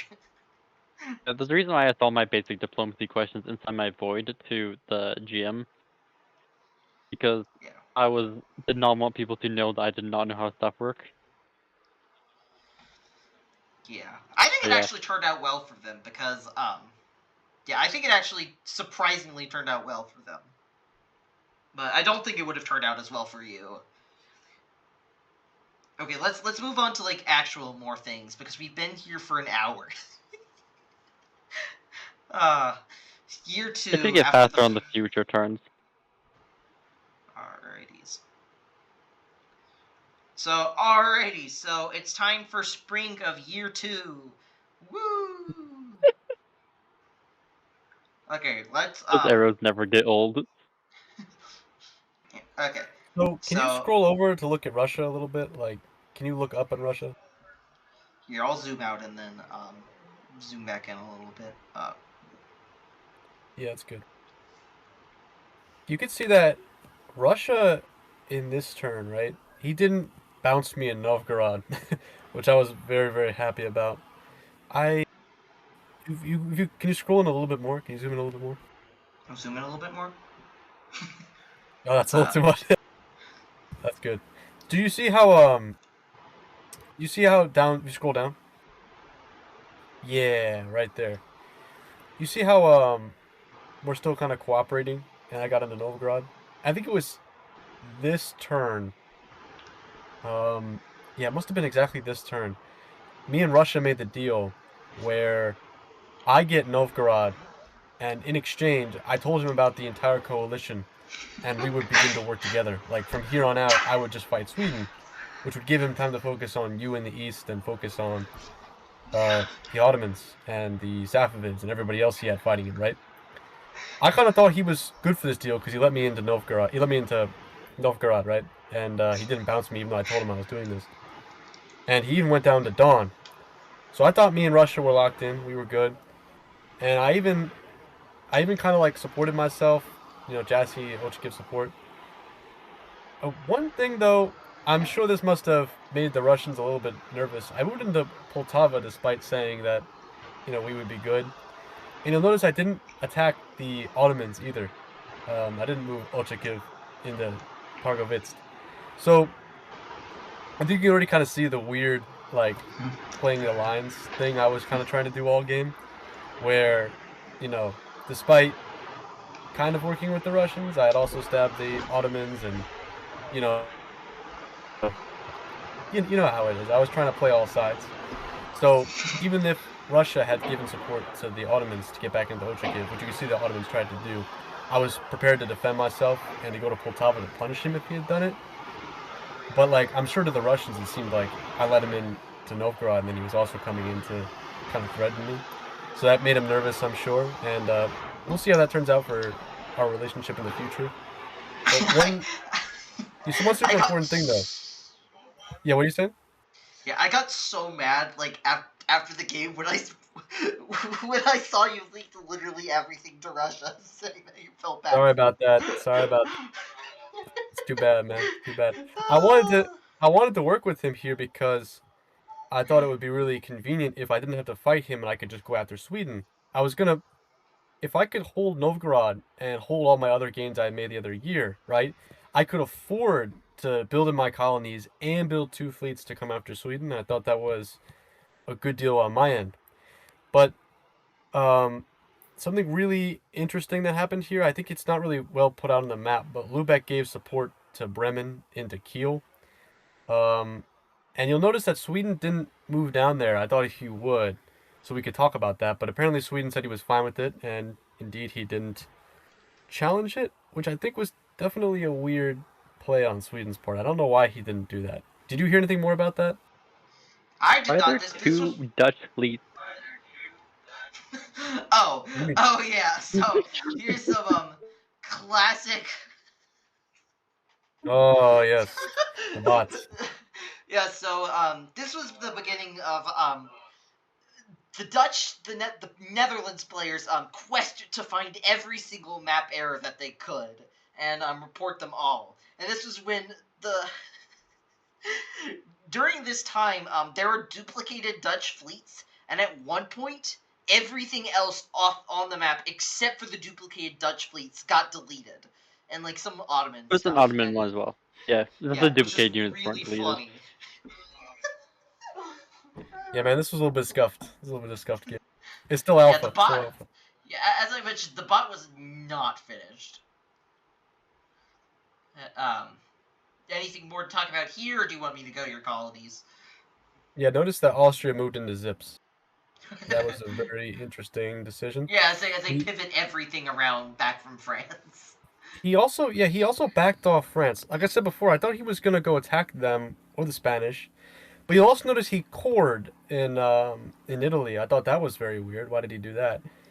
So he didn't attack Spain. He didn't really do much of anything. If he had gone into Naples, he could have taken it this very turn. You'll see Spain actually moved out. But I think at this point in time, they were kind of talking about working together. They were kind of thinking of working together, and he was trying to work with the French. And on the board, the French in Europe look pretty fine, right? They look pretty strong here. They look in a pretty nice position. So he kind of thought they would be a menace for him.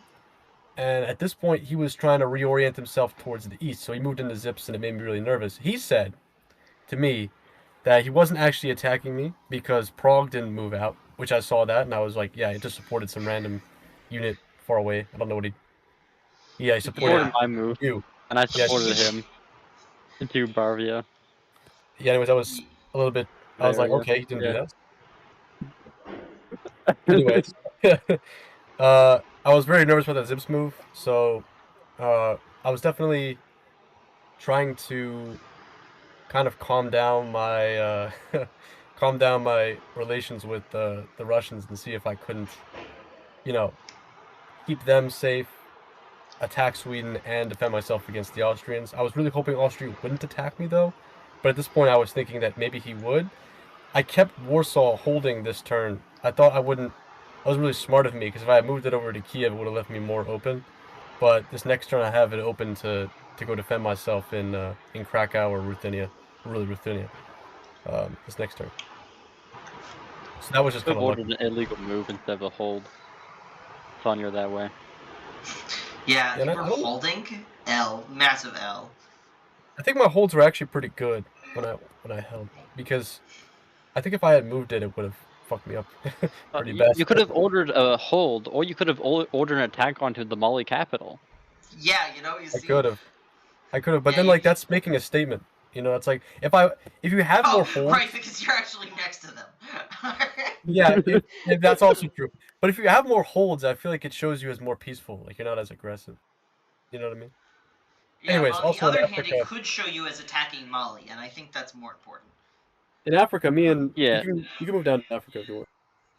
Oh wait, I do Me want to and say one thing before we get to this, is that at this point I knew that Austria was going to attack you, because in the regional channels they talked about attacking you a lot. Why didn't you tell me? Because I didn't see. Regional Here's stick why. together. No, here's why I didn't tell you. No, none of that regional stick together crap. The reason I didn't tell you is because I thought if you knew that Austria was going to attack you, you were going to stop attacking Russia. So why would I tell you? I don't want you to stop attacking Russia. Did you think I already told Russia and I was trying to work with him at this point? No, I thought you were like I don't know. I thought Russia was doing something weird with. No, this was before weird Sweden stuff. I thought I actually convinced you to help me against Russia. I mean, which I was surprised at the lack of pushback, which I should have been a little bit more aware. what did you think about the Ottoman thing? I attacked the Ottoman. I thought that would trip you off to thinking that I was working with the Russians. No, that made me think that you were opportunistic and you were just going to take what dots you could. Which, All right, fair enough. Okay. Yeah, it's which true. Didn't concern me because you had a lot of opportune dots here in Russia, which I should have realized. Maybe there were some other opportune dots that you might have gone for, but I didn't. I didn't at this point. I was still trying to keep a good relationship with Sweden, and I think. Oh wait, I didn't support him in. Yeah, I supported Krakow to Brandenburg. I actually didn't help the Dutch yet. Still, basically keeping full good graces with Sweden, and he moved to Pskov. I think we agreed that if I didn't make it into Novgorod this turn, he would help me in. So I thought me and Sweden were all good to go. Okay, so now on to the colonies. Yeah, so you'll notice something is beginning to happen in Europe and with the colonials at this point. Me, the Dutch, and the English at this turn, I think it is, begin to start coordinating against the Malians because we thought that Mali was looking really good. We were like, damn, this guy's really strong. And Mali came to me. He offered me, Wallow, if I stuck with him, like if I bounced out Portugal again. And I chose not to believe it because I kind of thought he was still trying to attack me.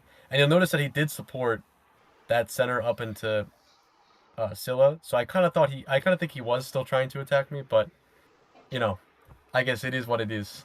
The game turned out how it did. But I probably should have just attacked Wallow. I don't know why I didn't. But I was with the Dutch and the English at this point. We were thinking about coordinating against the Malians.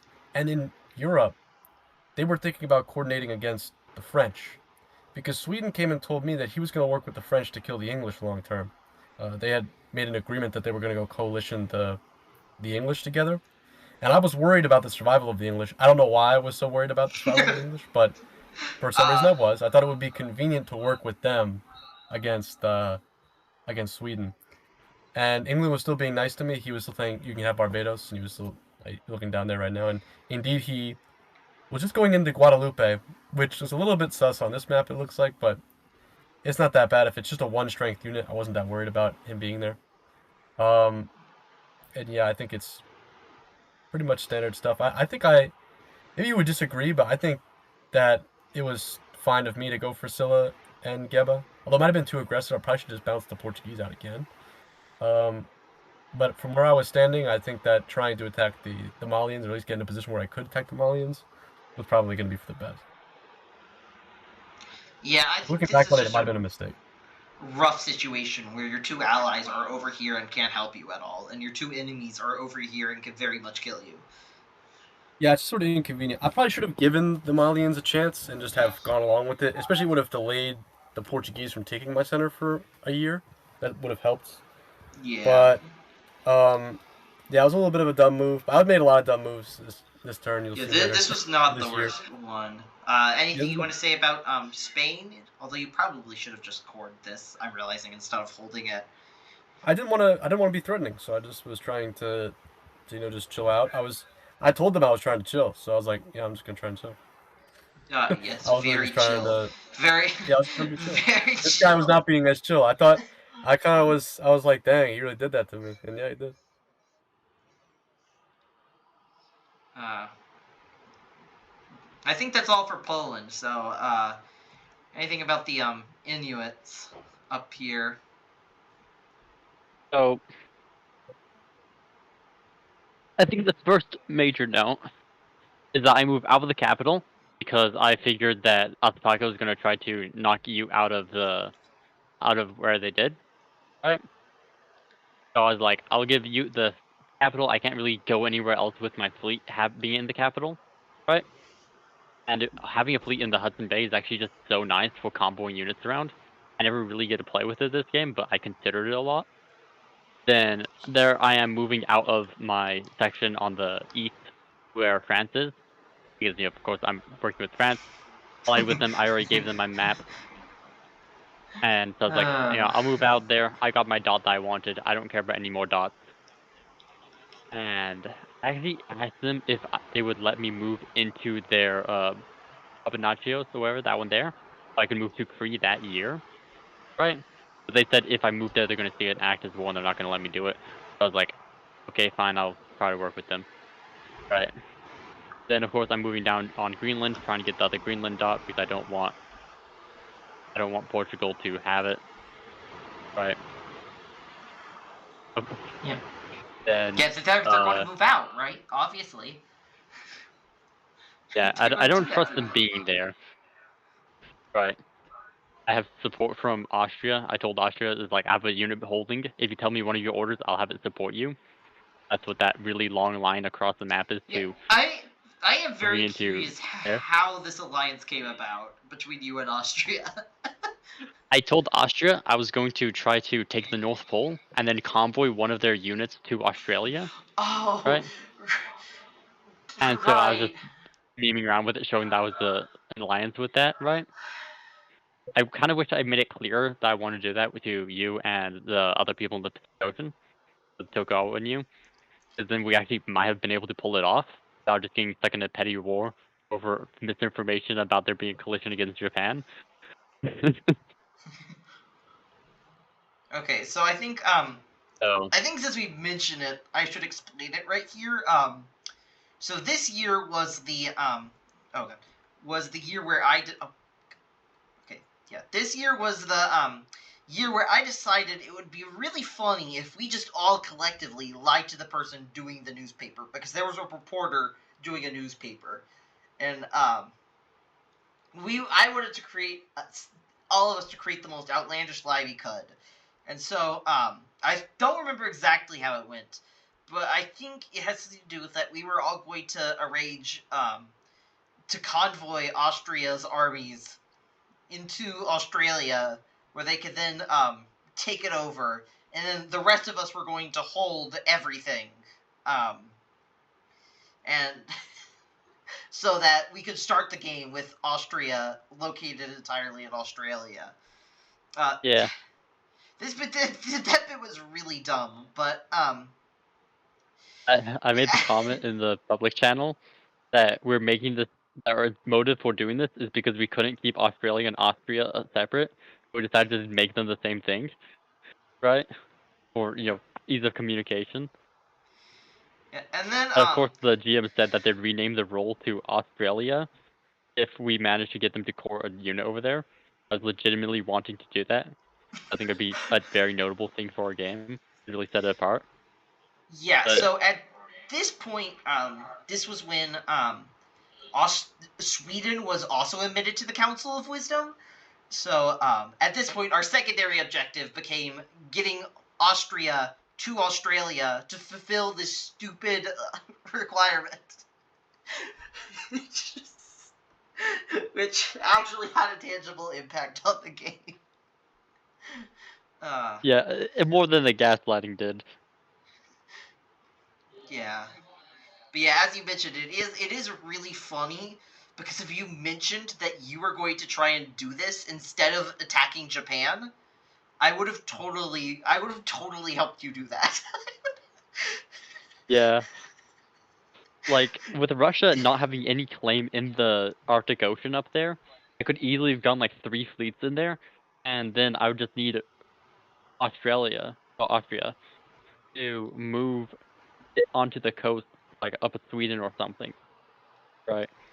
And like, if we coordinated a little bit of like non-aggression on making this unit move, we legitimately could have done it, and it would have been really funny. uh, So, I think my last move this turn that we didn't mention. Oh yeah, on the east side of my nation, I'm moving down to my free neutral and Aleut, moving my Dana over to a more defensible position against Ataspaka, except it's a fleet, so it can't really do anything. And then I take the Troop GC, so that, like, between me and Russia, to put me in a position to not be invaded. That's what that arrow was doing. yeah, except Yeah, someone didn't move out of there, so I didn't like that. uh, Yeah, that's about all for my moves. And then I guess for other notable things, yeah, I mentioned France there. Cute at this point. They told me that they were talking with France and telling them like how to properly defend against being eaten up by Spain, Dutch, and England. They were like telling them moves, but France just did not do them at all. And so you was getting really fed up trying to like negotiate with them because they just weren't listening. They were only giving demands to him and not following any of the things he told them to do. So it's like not a really good relationship there. So you warned me about the French player a little bit, but I didn't really take it to heart because they seemed cooperative enough with me. They promised me Iceland. Very cooperative. is currently in the hands of Portugal. Yeah, which honestly, I could get Iceland really easily, but France has no judgment on if I can take it or not. They can't stop me, and they can't really help me with it either. I just go over north side of Greenland, and I'm right next to Iceland. Right, just from Arctic Ocean to Greenland Sea, then to Iceland. Actually, really easy for me to get my hands on Iceland. But like, France can't really promise that to me. uh, So I, I love North the French America player. is wild. Yeah, it's Yeah. not the wildest region on this map. But, This lander is crazy. I suppose I should start talking about some of my how things were going over on my end if you're done with your stuff. So That's all I had to say. yep, over here I don't remember exactly the tactics I made over here, but I wanted to make sure that guaranteed no matter what I was making some sort of progress against Russia, which this did guarantee me to do that. There's no way they abandon Evans. They're probably going to go somewhere into Armor. I was right. I don't stop that, but I set myself up to guarantee Evans next year because I'm in Curl C now, and I moved out into here, which I didn't actually. Well, I'll explain that later. But one unfortunate thing that happened is that they actually got Karakorum because Ming forgot that they were supposed to support Holby there. And That's I forgotten quotes right there. That's forgotten no, quotes. no, no, They no, knew. no. I absolutely thought this was a stab, but at this point, I put too many eggs in the oh, I'm allies with Ming basket. And because at the same time, they made this stupidly long conga line straight to Hanoi because they said Portugal was going to move out, which I didn't believe them. I thought this was just an excuse to have all these holds so that they could attack me afterwards. But It's a very I'm funny not. move. Yeah, I'm not really in a position to do much about it, and if they do pivot to attack me, I can return all of my armies over here and like make sure they can't get that much, as far as I'm aware. And they also just moved out of Hanyang, so I thought that they weren't going to be a very trustworthy ally, but I might as well just go along with them and just have them support me back into Karakoram next year. As it turns out, this actually was an accident. It was not a stab. They actually just forgot they were supposed to support hold me there. That is very funny. Yeah, I don't know what happened over here. I don't know why they were support holding Yarkland, which is moving out. This was such a communication failure. What happened here? No, wait, I think they were going... Okay, I think they were trying to take Yarkland, but didn't actually... They inputted a support instead of a move. So, that was weird. Making slow but steady progress against Russia. If Ming supports me back into Karakoram, I'm fine. Down here, you can see, so Tokugawa asked me, hey, do I have your permission to move into Oriental Sea so I can convoy this army here into Ichigo so I can protect my home seas better? No sane person should ever agree to this deal, but I did. Because, for two Any reasons. of us sane? So actually, originally, I asked Tokugawa, an interesting thing, if you're curious why Tokugawa supported themselves into there, I was actually going to move into there. I actually told Tokugawa to support their move into Oriental Sea, so that I could move into Oriental Sea, so it could seem like I'm attacking them for the gaslighting to continue. But, they told me they couldn't do that, and then changed their plan so that they could do it.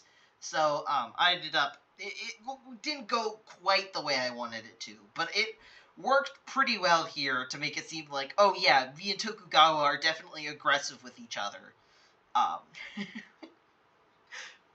Which, I've actually kept up the ruse for a few more years. The other thing to note is, the other reason why I did this is because, this fleet in Pyongyang, I wanted this out. I wanted this to go into the North Pacific Ocean.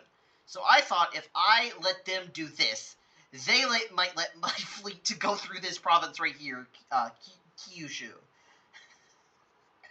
They did not let me do that later on. Oh well. But yeah, I wonder why they wouldn't let you do that. It's not like it's around 3 of their supply centers or anything. And also blocks their own way to mobilize their fleets out. But yeah. Whatever. And, we can see this invalid order also convoying Austria to Australia. And I think that's it for me. Pretty simple round for me, all things considered. Anyone have anything when else? I saw that move, when I saw that convoy, I should have talked to you about actually trying to make it work. It clearly shows you were legitimately interested in the idea. I just didn't think about it. Yes indeed, yes indeed. Okay, but, Can you look at oh, yeah, go ahead. yeah, you, what? Where should I look? I was asking if you could look at Africa. I'm kind of interested in what's going on over there. Yeah, I did not pay attention to Africa at all at this point in the game. I think the Congo were involved in a war with both Spain and Portugal, which was terrible for them. France really didn't like Ajuran. I had a conversation with France at this point. They roleplayed even harder than I did, so I had to try and outcompete them in roleplay bits, which was painful. If anyone could go back into the channel, because all of the press is open now, and look at the conversations between me and France, it was truly a sight to behold.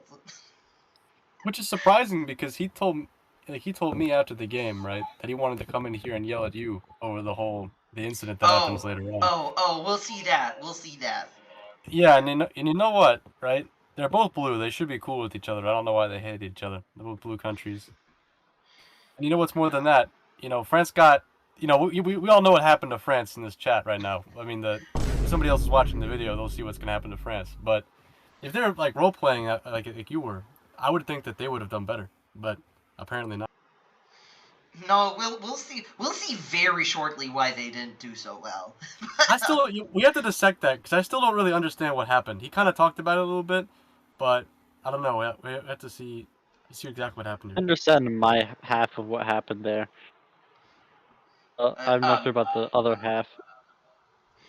Yeah, but He said it was a apparently, mistake to go into the Indian Ocean, like this fleet moving into the Indian Ocean right now. He said that was one of his misplays. yeah, that probably should have gone to Masquerade Sea. He wanted to go for Hindsight. India though, because I think he wanted to compete with England, maybe something like that. I honestly don't know what his plan was. Not make the wisest plays. But one really funny thing at this point was that France apparently, after reading in the post game, were going to try and send a fleet around the south to get to me to say hi. Which is really funny. If the game went differently, there could have been a scenario where me and France ran into each other on my way to Mali and France's way to me. Which would have been very funny. That's not how the game went. And the one last thing I need to note, because I think this becomes important next turn, is that the Mughals and I'm going to die. The Sahavids. That's not how you pronounce that, but they had a DMZ here. They agreed that they were not going to attack each other, that they were going to be super friendly, and everything was going to be nice. There was a lot of pain for them later in this game, and the first sign of this was Russia moving this fleet into Caspian Sea, which locked down all of this region for Russia. So that was a big deal. We'll see more developments in this region soon. Retreat seemed pretty normal, all things considered. I forgot to mention that the Ottomans just hung out in Sahara Desert for way longer than they needed to, and we'll see that happening more and more as the game goes on. Oh dear lord, we still have so It much is really left. funny that both Ottomans kept that unit there. Because like there were multiple Ottomans and they both kept that unit sitting right Are there. there three? Or what? I thought that one of the nations was subbed out 3 times, or subbed It twice. wasn't the Ottomans. It was somebody. Who was that? I remember. Luckily, new Ottomans seemed keen on following with me and helping me invade Russia, but that didn't really happen. I'm not really in a position at this point to do that. Plus, new Ottomans actually like Russia, so he wouldn't have helped you anyways. I don't think. Yeah, I don't know when the sub Yeah. out for Ottomans happens, but it happens It at happened- some point. I think it's happened next right now. turn. It happened this turn. This turn? Yeah, this turn or the last turn. Look, wait, go to Europe. Can you scroll on my country in Poland? Yep. Yeah, it happened this turn. Do you see how he got Russia to help him into, or no, he helped Russia into Ochakiv. Do you see that? Yeah. Oh Yeah, yeah, that was Selim. That was the new Ottoman who negotiated that. Yeah, and I should mention before we get to discussion is that me and the Ottomans had a lot more press than we should have because they also really liked role playing with me over dumb stuff. So He mentioned that. Yeah, he mentioned that. yeah, this is Yeah, that made roleplay with me quite a bit as well. yeah, I don't yeah, so unfortunately, the new Ottoman ruler just had to take over for the old one who just mysteriously died, and their son was too young for the throne, so they're just taking over for now, until the son is old enough to run the country. The new Ottoman was like a nightmare for me, man. He was way too competent. I like the last guy better. But yeah, we'll see. We'll see how the Ottomans are playing. It didn't go too well for them this turn. But this is really the beginning of my influence over Europe. But I don't think I had too much yet, so I'm not going to talk about it much. But yeah. So on to Poland stuff. Oh dear lord. Yeah, so big thing here, right? So remember how me and England and the Dutch were beginning to collaborate against the Malians? So now we were collaborating in Europe, and I helped him into Copenhagen, which is a big deal on Sweden's part because he found that to be very offensive. He thought this was me helping the Dutch out to no benefit of my own. That's what he kept saying. He was like, "You're doing this without it's not even helping you in any way." But to be fair, I don't even think he asked for help into Kiel. He didn't even ask that from me. So, you know, what was I gonna do? I thought if he's not asking for my help into Kiel, then he's definitely gonna ask for the Dutch's help into Lubeck. Ain't that right? So if you really think about it, this was a defensive action. This is a preemptive defensive action, helping the Dutch into this. It is. It's a preemptive defensive action because he didn't ask for my help against him. He didn't ask for my help against him. That makes it a defensive. Makes it a preemptive defensive action. That's such BS. That's like the weakest argument you can pull up. And you remember, right? In the post game chat, he was all talking about how he wanted to come after me eventually. Like he was planning there. He was sitting there. He was scheming. He was rubbing his hands together. And now that I hit him first, he's gonna try and act like the victim for the rest of the game. But I want you to know that he deserved this. Like he had this coming. You know, he really did. He had this coming. He wasn't going to go into Lubeck though. No, he still would have done it if Dutch had given him that help. He would have done that. I know he would have done that. So I struck first, and I helped Dutch out. And yeah, I also went into the Baltic Sea so I could put the pressure on him, you know, big man style. And you know, this was definitely putting on the heat in a big way because, you know, Sweden, he's pretty vulnerable. As I'm vulnerable from the Baltic Sea, he's vulnerable from the Baltic Sea as well. So me getting into that center this term was definitely signaling to him that I was going to be aggressive and was a big deal. Like he said that he couldn't. I think we talked about this later. He said that he desperately wanted to work with me, quote unquote, even after I did this because he was going to fight the English and he was going to fight the Russians. He thought he needed my help, and even after this, he still wanted my help. And we had this big, long, breakup text argument where we had this heart to heart, and you know, there were some tears that were had. He was watching a movie with his brother, and you know, he was sitting there crying on his phone because of the sheer passion that he was putting into this performance, this effort. And he was begging me. He was on his knees. He was on his knees begging me. He was like, "Please don't attack me." He was like, "Please don't kill me." And I was like, "You know what? For you, I'm for you. I'm gonna be cool. I'm gonna be chill with you." So we made a deal where I told him that he could have Lubeck and he could have Novgorod, and in exchange we could be friends again. Why would I make such a crazy deal? If you scroll down, I think the results speak for themselves down here. Okay. Listen, at this point, I was thinking, from that last term when Austria moved into Zips, I was thinking, is this Austrian guy going to attack me, right? I was really concerned about this. Then this turn, I'm like, okay, we're locked in. Look at what he does. He goes to Bant, he goes to Slavonia, he goes to Dalmatia. It would take a complete maniac to do anything but attack the Ottomans the next turn after this, right? Like, I'm like, we're cool. Me and Austria, we're good. So at this point, I'm actually happy to just go back on what I said with Sweden, right? And I'm just gonna attack Sweden anyways. I'm like, we make this deal together, but I'm not gonna go through with it. I might, you know, be cool with him until Russia's out of the picture because Russia stabbed me down here in the south.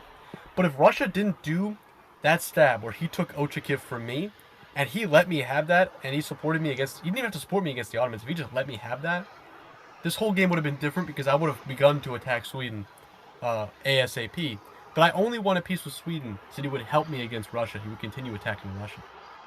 So that's what's happening in Europe at that time. You know, where the Swedes are coming to me. They're like, please help me, and I'm like, yeah, sure, I'll help you, just so I can get back at this Russian guy for attacking me. And bear in mind, he takes that Ochakiv center from me after I do all this for him. I tell him about the coalition.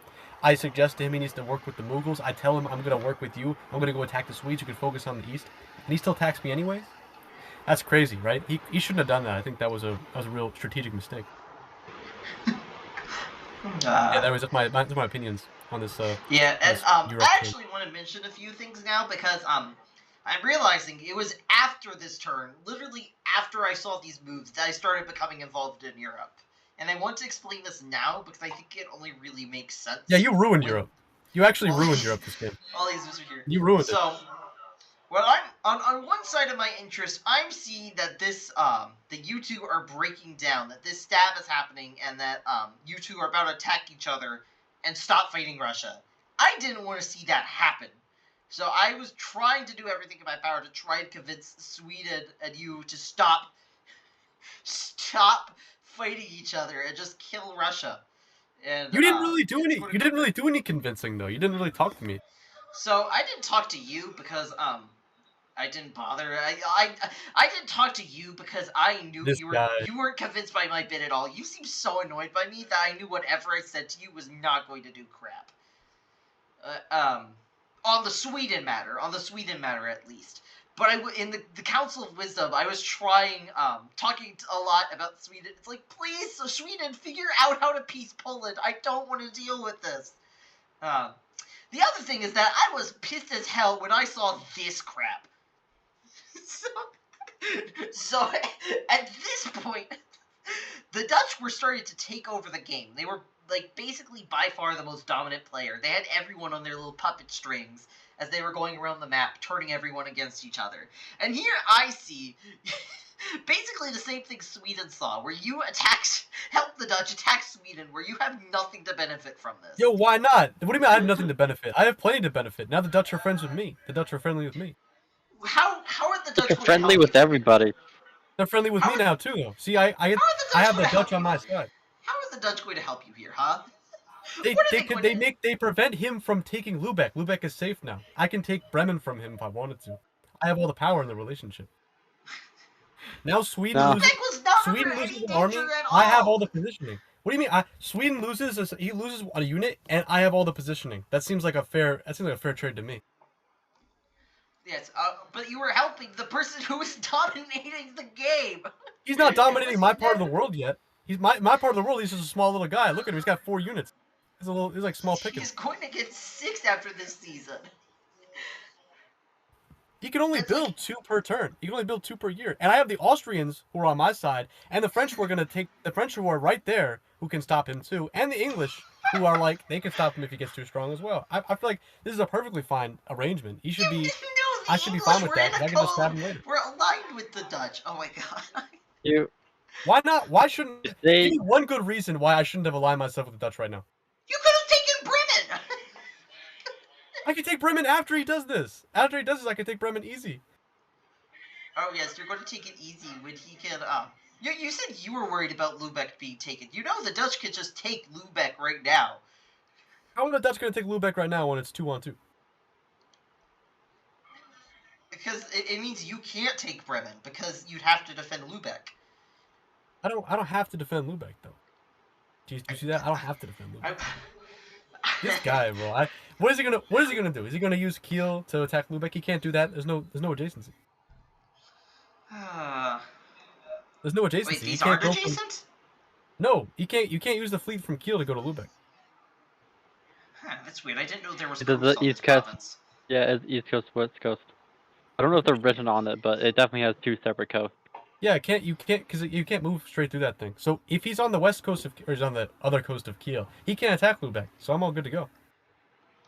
Okay, yeah, it definitely made, like, I will say, it did make sense from your perspective. It was just really annoying for me, who just wanted to see the Dutch go Yeah, on their take the- downfall. You gotta take the L, bro. You gotta take the L. And listen, it's just one center in one part of the world. It's fine. You know, it's like that's not gonna affect the whole game. And then I'm looking into the camera right It now. That's not gonna affect the whole game. It Look in the camera. absolutely did. If you That's not gonna attacked the affect the whole Dutch game. here, Look they in the would've- camera, bro. They would have not done nearly as well. I think your That one miscalculation center on is- that turn.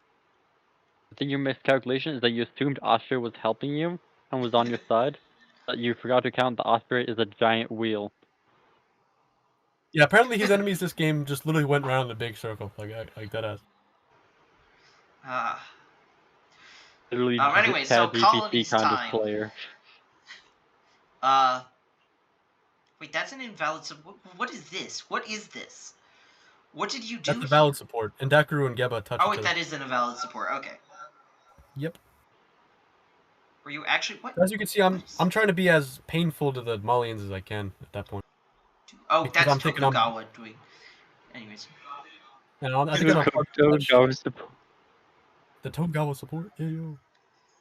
It just stretches through there because the line's drawn across the map. So silly. It is horrible. It's horrible. You can't I'm see so anything glad that's this going on got because of the fixed. random ass lines. Anyways, so Yeah, anything anyways. to say about here, or is this much the same? Yeah, much to say. You can see I'm just trying to be as painful as I can as I die because I want the Dutch and the English to be cool with me. You know, we're part of that global alliance. It's me, them. It's the 3 of us versus the world. You know, like we're all together. We're all in this together. And yeah, over here, basic stuff. Spain, he knocks me out. That's pretty sad. I was like, dang, he really did that to me. Um, it doesn't, yeah, it didn't happen yet. I'm trying to look at the map. Yeah, and I think I France is doing was. something kind of interesting. He's fighting with England. You can see that, right? And so Yeah. I'm thinking I'm good to go here for a while. He kicks me out of Caracas. Maybe I can move Barbados down and then use it to like support myself back in. If like maybe the Dutch will help me out and attack the Spanish or something like that. But we'll see later on if the Dutch end up working with me or with the Spanish or who he truly values. I kind of don't really stand much a chance as an ally really because Spain is to him is so much more valuable. But I was thinking at this turn like it was really my only chance is if maybe the Dutch would be willing to help me out. Yeah, you held out the previous turn. They'll repay the favor. Yeah, I mean I did help them out the previous turn, so you think they might be willing to repay the favor, but we'll see. Yeah, and so that's it for you, I'm pretty sure. So now it's on to Inuit discussion where we see this these wonderful French that. moves. We are writing my favorite symbol of infinity in the middle of the Athabasca territory. Those support squiggly lines. I had no idea what happened on that. I had to look at the clean map for any idea. The supports are a mess. Right. Yeah. So I properly support myself into the Chukchi Sea, right? Just so I can get next to Russia. Then we just kind of trading tiles here in the middle. Yeah, I support myself into there. I actually get there. Yeah. Uh, I think the important part here, other than just a petty land squabble where we just throw our units around trying to take land from Athabasca, right, is that France, despite me explicitly stating that I only cared about certain dots, takes one of the few dots I explicitly stated. Like, let's see if I can find the map I posted. I think that's relevant about right now.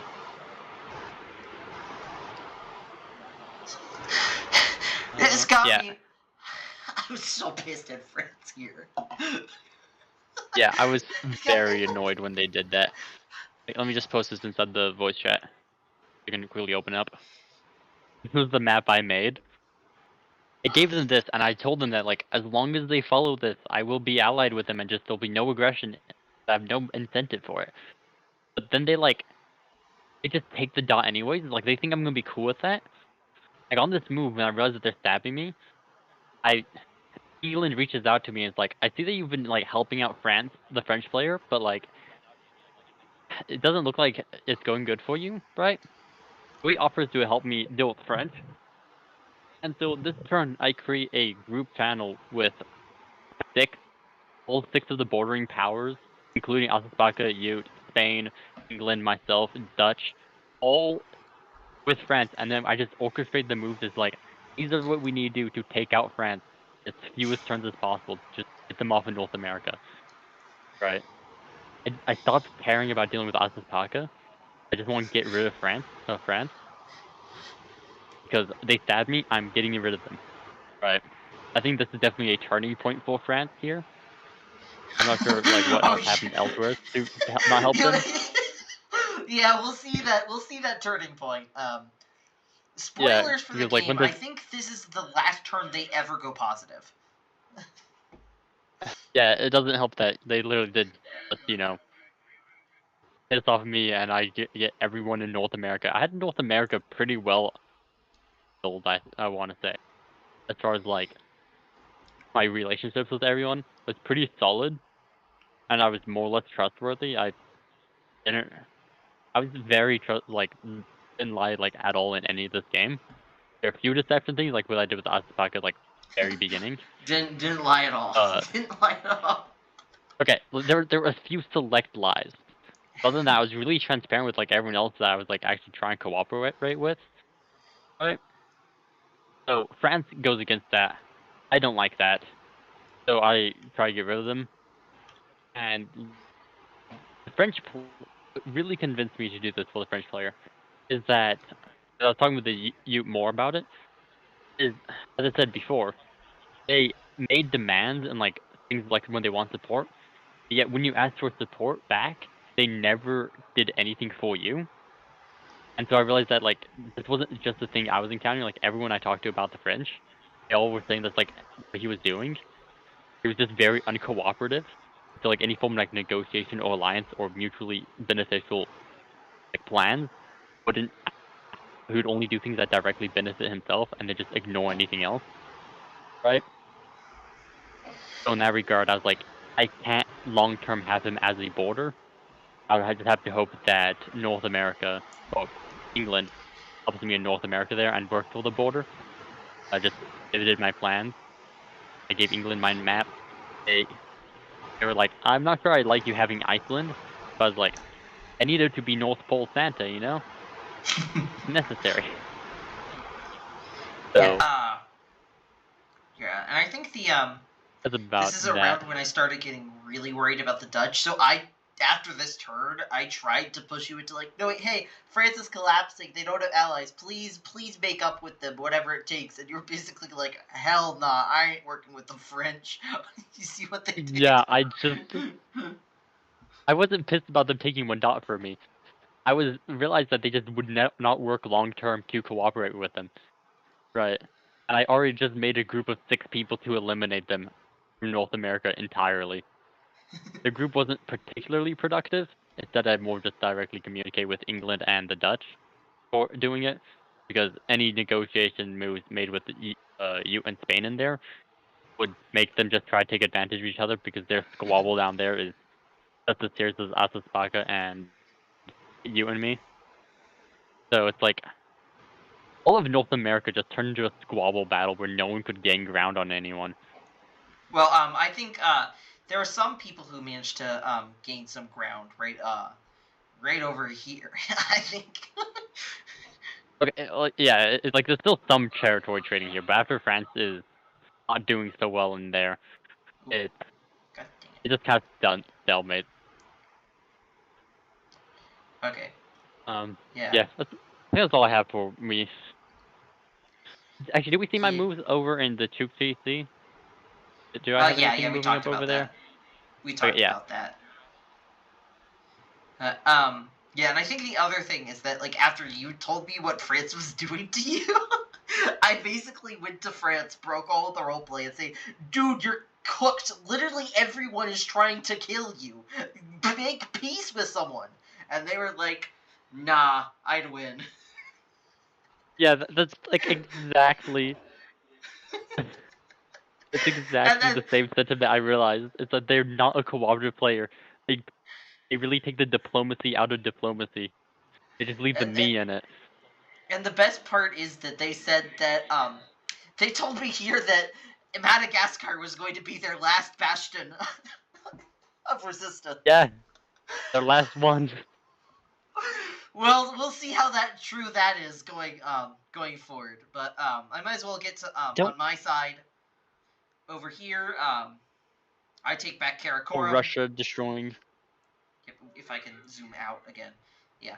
I take Karakorum. I don't actually trust Ming to support me into Karakorum, so I support myself as well. I don't tell Ming that I'm doing this. But as it turns out, yep, they were actually trustworthy. They actually put me back in And that Karakorum. you need it anyways. Yeah. No, I stayed in Karakorum. Russia's part Oh of yeah. them. Oh no. Yeah, no, I did need it anyways. Yeah. Because they support held it here. The support hold is that it almost looks like they moved into there with the way the arrow's drawn. Yeah, that's how the arrows were drawn at the start, but no, that's a support hold. Okay. Yeah, so you did need it. So Yeah, that all worked out.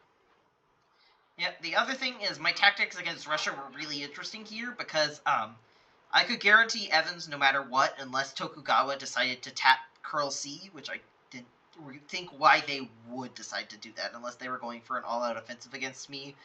I cover Nivkis, tap up here, Saka, so if they move this into anywhere, or if they move this to try and protect Yakutsk, I get into Saka, and then I can go behind their lines and do a bunch of dumb stuff. If they move this into Yakutsk, I get into Amur. I was very happy about my tactics against Russia this season. This might have been the only time in the entire game where I had to make strategic plays like this for myself. Everything else on my end was smooth sailing from here, which we'll see as we go forward in the game. That's not really much of a spoiler. But yeah, I capture Evans, so that's great news. I'm sure there will be no problems with troop tickets at all. But Yeah, the no, other thing no. interesting, yeah, I get Pyongyang out of here into the Yellow Sea, so I can start pushing it southwards. Tokugawa gets this convoy off, which was very nice to know that they weren't just going to convoy into Shinwei. I did move into there because I wasn't going to leave myself completely open for a stab. I actually said I was doing something different, I think. Yeah, I said I was doing something different with Trade to Tartare, but I did the self-bounce instead so that they couldn't so they couldn't coordinate against Curl C, I think. And that's almost all for me. One very interesting thing is that this turn was the start of when Ming decided to send me all of their moves. And in exchange, I sent all of my moves back to them. This year, I created a fake move list. I did not give them my actual moves. But their moves were true to form, and then every year from this, I gave Ming my moves. Well, until a certain point. But yeah, that's very funny where we just started sharing moves. Yeah, fairly Yeah, I was doing that uneventful with year. youth the entire game. Yeah, uneventful game. Nothing really has happened over here yet. Mughals, like always, are going on their anti-colonial crusade. These guys still have not talked to me at all, which is very funny. But yeah, I think that's basically it for me. A little short year for me. So, alright. So, let's move on to, here's the retreat map if it loads. So, it'll load eventually. Was there an interesting retreat here? Did the Ottomans get a retreat? No, this didn't happen yet. So I think, yeah. I think we already see. Oh, that's gonna be next time. But yeah, we gotta retreat from Russia. Yeah, Up but into it's not. PC. Yeah, it's not really that important. Yeah, we can see it. Where they decide not to go into the Pacific and instead go into Black Dev for defensive reasons. Decided to defend themselves. It might have been a better idea for them to go into North Pacific because they get actual leverage that way, but they also would have just lost their ability to defend against you. So I think this was the right play. Well, that's assuming I actually wanted to attack them. I was after Tokugawa at this point, but that didn't go much longer. I'm still a victim of this gaslighting. Yeah, I think it was after this turn that people started realizing, hey, wait a minute, maybe they aren't actually at war with each other. I think I realized on the next turn when you support them against me. Alright, here's the leaderboard. Netherlands was looking very scary at this point, getting another +5, which was a lot for them. They're going kind of insane. I get +1 build, but I don't get a unit because I had to disband one from my retreat against Asasaka. One of the units I sent into them was disbanded. Yeah. So now we're on to builds. It's time for Poland builds. Woo! So yeah, look at that. 2 more armies. Woo! In Europe, of course. Yeah, at this point you had decided to peace out with Sweden, right? If I remember correctly. Yeah, me and Sweden are peace too. Could have built fleets anyway. I mean, if we were still at war, I would have built Gdansk fleet. That was my original plan. But here I built just the armies, and I locked into peace with Sweden. Yeah. So, and you'll see that Austria also built a fleet, so I assume they were good. And Dutch built 2 armies, which is kind of concerning, but I assume he was my ally here, so hey, it was a good thing I helped him out before, right? Because he's looking pretty strong on the mainland. France builds an army in Europe. It looks like he's committed to trying to stay alive. Like that was pretty smart, pretty good. Yes. Yeah, I think most I things are think- The pretty Dutch normal. player was just way too good at this game. Well, this Yeah. He the said he level actually hadn't played game. this game that much before. He said he was not actually that good. I asked him about it. He said, yeah, he hadn't played that much before, but he was confused if he should put himself as a beginner or like a more experienced person. But he said that he hadn't played that much before. He had played a little bit though. His negotiation was definitely higher than someone with the number of games he's played. His negotiation was very good. He was just very Yeah. very smart. Very And you had a lot of Lovely. good strategical decisions as well that'll comment on as the game goes on and we start interacting more. He just made a lot of good like small plays all across the board. Did very well. Yeah. I think this was actually a mistake from you, Explorer. I think you probably should have built in your colonies instead. At least definitely here, instead of disbanding Carcass. I humbly disagree with the disbanding Carcass because I thought about this. At this point in the game, England and Spain both told me they were going to kill me. So, and the Dutch said they weren't going to help me. So I had 3 people who said they were going to kill me. Who was going to be my friend? France, right? France was my only person that could be my friend. And they said they were going to kill France, right? And France came to me, right? And he was still saying he kind of wanted Barbados. So I'm like, okay, so everybody wants me dead. What was I going to do? I needed to try and use my time wisely and build in Europe to continue like my survival. And I think later on this would prove to be a very good decision because you'll see I needed every single unit I could possibly get in Europe to stay alive. But I think this was fine actually because if they didn't tell me that, it might be maybe I should have built over there. But if they both told me that, I'm not gonna survive that. The thing is, Yeah. as I see it, if you did build a dot over there, you'd have 2 units protecting a single dot with no capacity to take another dot. So it'd just be a waste. You might as well just let them like lose the dot and then just disband the army there as well, right? So, like you don't have enough authority or power in that region to That is exactly have what I any did. negotiation position. Yeah, no, Yeah. you're kind of You're cooked right on there. that one. I think After you Spain probably invaded should you, have you're built cooked there. something here to help you out, like a fleet, so you could Maybe. contest Portugal or Yeah, you should be able to like get a dot from there if you build something. Like you build a fleet, you'll be able to get Thought about that too, something but from. if I had done that, I was already gonna lose in Dakaru, so I was keeping myself just neutral.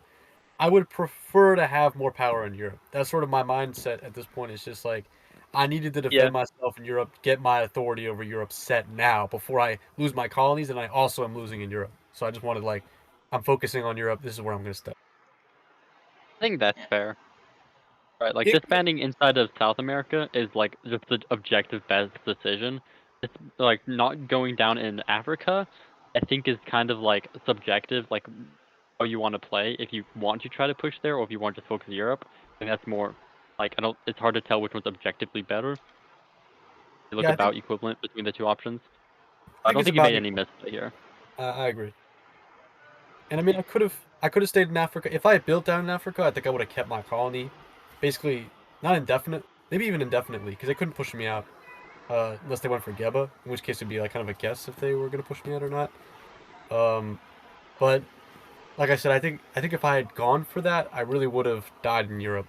If you'll see later on, like I had a lot of people, I had a lot of people out to get me. I think they would have gone really bad. I forgot that this was this turn. I have some explaining to do later, but anyways, yeah. So that's your builds. Something interesting here is I think Ottomans decide to peace out with Spain here and disband these 2, which was a dumb decision. Why did they leave these here in Sahara? Where To intimidate Mali. The anti-Mali Look at propaganda. Africa. look at how far away these 2 armies are from their centers. They have an entire country between them. Oh yeah, they want to intimidate Mali. Your anti-Mali propaganda went too far. I think Also, they they were wanted allied peace with at this Spain. point. I think Mali and the Ottomans were aligned against Abyssinia at this point. Yeah, they were. They were. Yeah. But I think it was that just makes not sense. a good choice to abandon the Spanish front because I think that makes sense because they want to attack Abyssinia. They can use those armies to go attack Abyssinia. They don't have to. They don't. They don't do that, but they can. It's like at least it's there for that. yeah, To like intimidate it's not a Mali, terrible that's play. literally It's just one that looks very funny. It's confusing at best. Yeah. All right, before we get to the big event, we should go over to Inuit. Do you? Yeah, you get one build here, right? If I think. I get one build. I slap it in down by the French player because I'm knocking them out. I put invading Athos-Paca on hold, which is a bad decision for me because that just gets their position, allows them to regroup and reconsolidate their position. But they're still at, I think, 6 dots or 5 dots. Yeah, no, they're at 5 dots, so like they're still like their beginning dots is what they have access to. They've not grown from the start. Yeah, I think this So they're like at their Ute, begin. sorry, this Ute capital rotation thing didn't really go too well for you guys. Well, yeah, there's nothing really I could do about it because like having a fleet in their capital is such a useless unit to have, right? Because I can't support myself moving into OG Cree or anything else, right? Because it's a fleet. It can only move to the 2 adjacent territories on the coast, and both of them are just they're not supply centers, so I don't have anything to get from having a fleet in there. I want to have an army in there that I could support hold, and the Ute was struggling against Spain at the south, so I wanted to give him a dot so he could build another unit to hold them off, right? Yeah, yeah. I was benefiting a lot more from the annihilating Alpha's Pocket early on strategy than Ute was. But yeah. Yeah.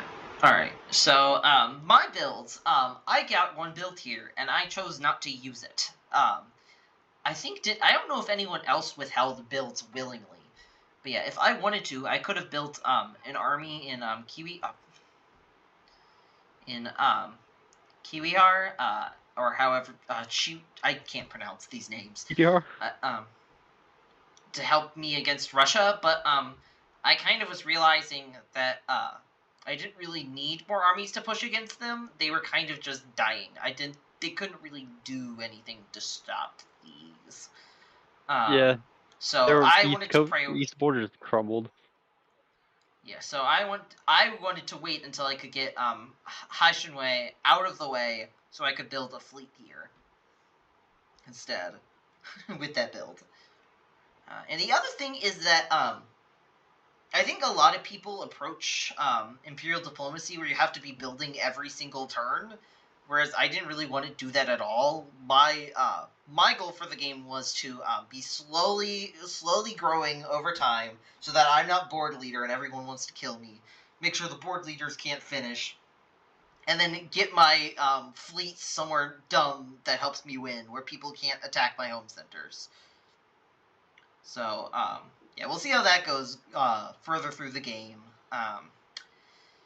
Another interesting development before we get to the thing that actually matters is over here, the Mughals, they decide to build Delhi and Kabul. I wonder where these are going. Yeah, I think this is the moment the Sahavids just are screwed, and they just lose out on so much. Which is terrible, because I'm gaining all of this from attacking Russia, and they gain absolutely nothing and are just being destroyed by these 3 people. Which is very funny to witness. And kind of tragic. Okay. I think, I think we have to address the elephant in the room.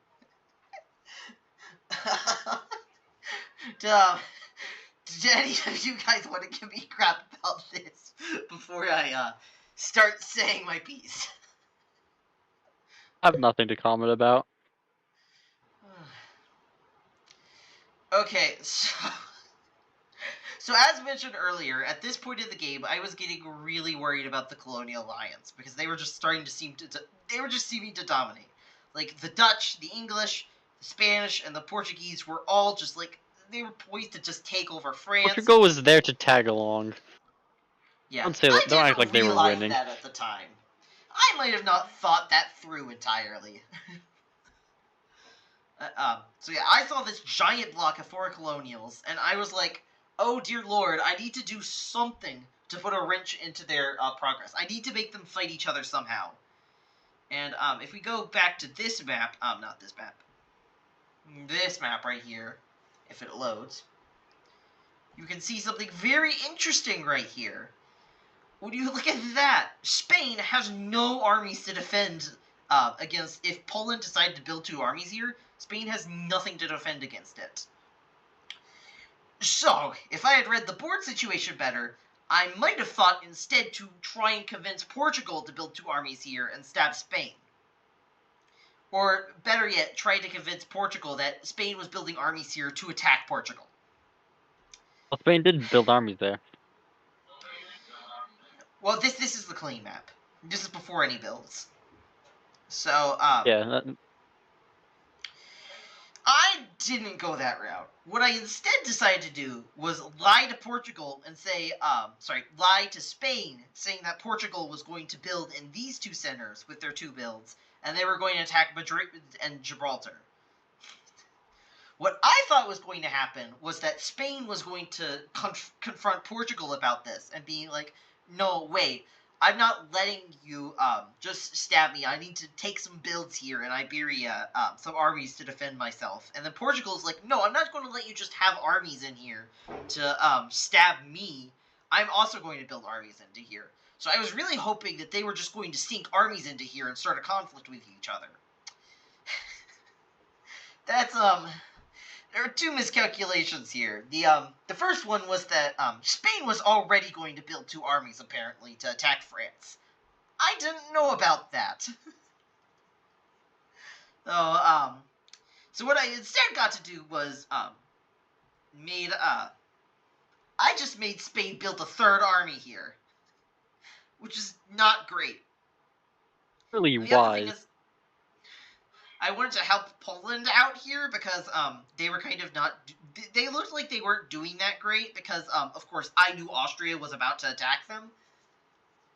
But so I was like, oh hey, you have this colony over here that Spain could build to try and attack, whereas you might be able to defend it if Spain wasn't building over here. I didn't read the board well enough to know that this colony was dead. Oh. And you want to know what the worst part about all of this was? Apparently, Portugal actually was going to stab Spain here. And by doing this, I convinced them out of doing that. This play could have not gone more wrong. Somehow This did literally- everything you shouldn't have, and done nothing you should have. This literally achieved the exact opposite of what I wanted it to.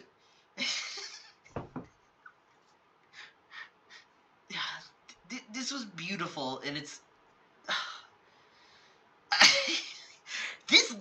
this single moment might have, if Portugal actually went through with their stab here and got rid of Spain, that might have actually changed the game.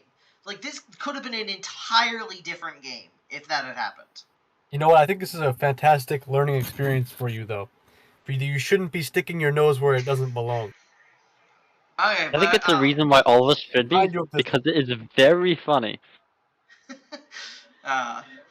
I like this. You know, you see, people, my wisdom isn't always perfect, but I think my wisdom has done more good than harm throughout the game. You are the most unwise individual in this whole game, actually. You're the most unwise one of the whole game. That's what's the crazy part.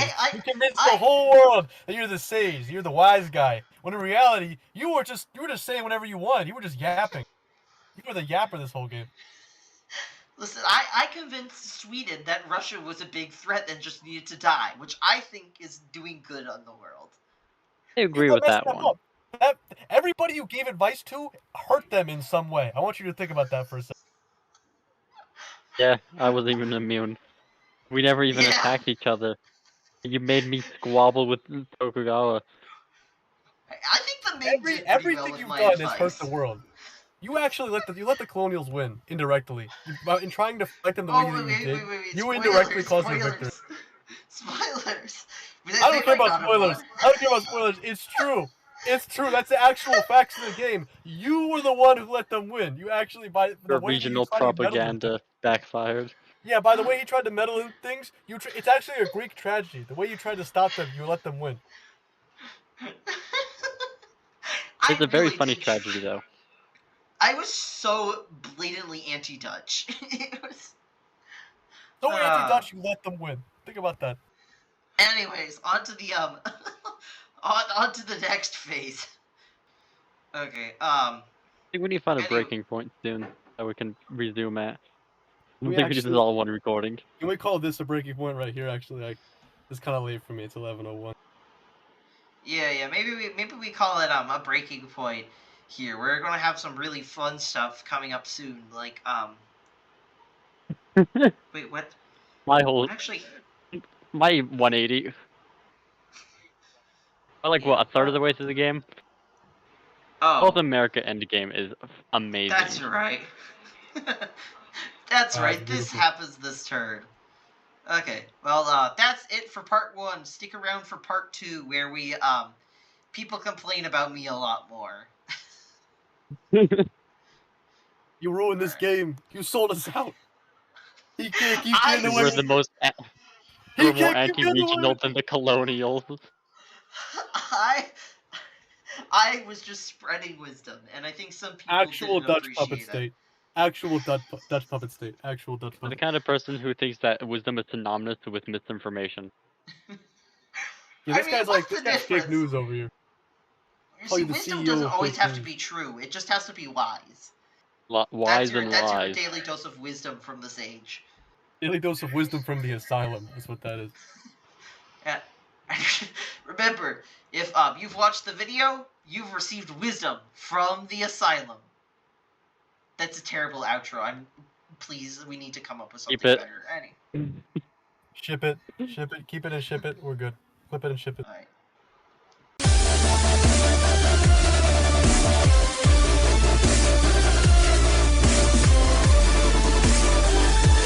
This is a certified hood classic.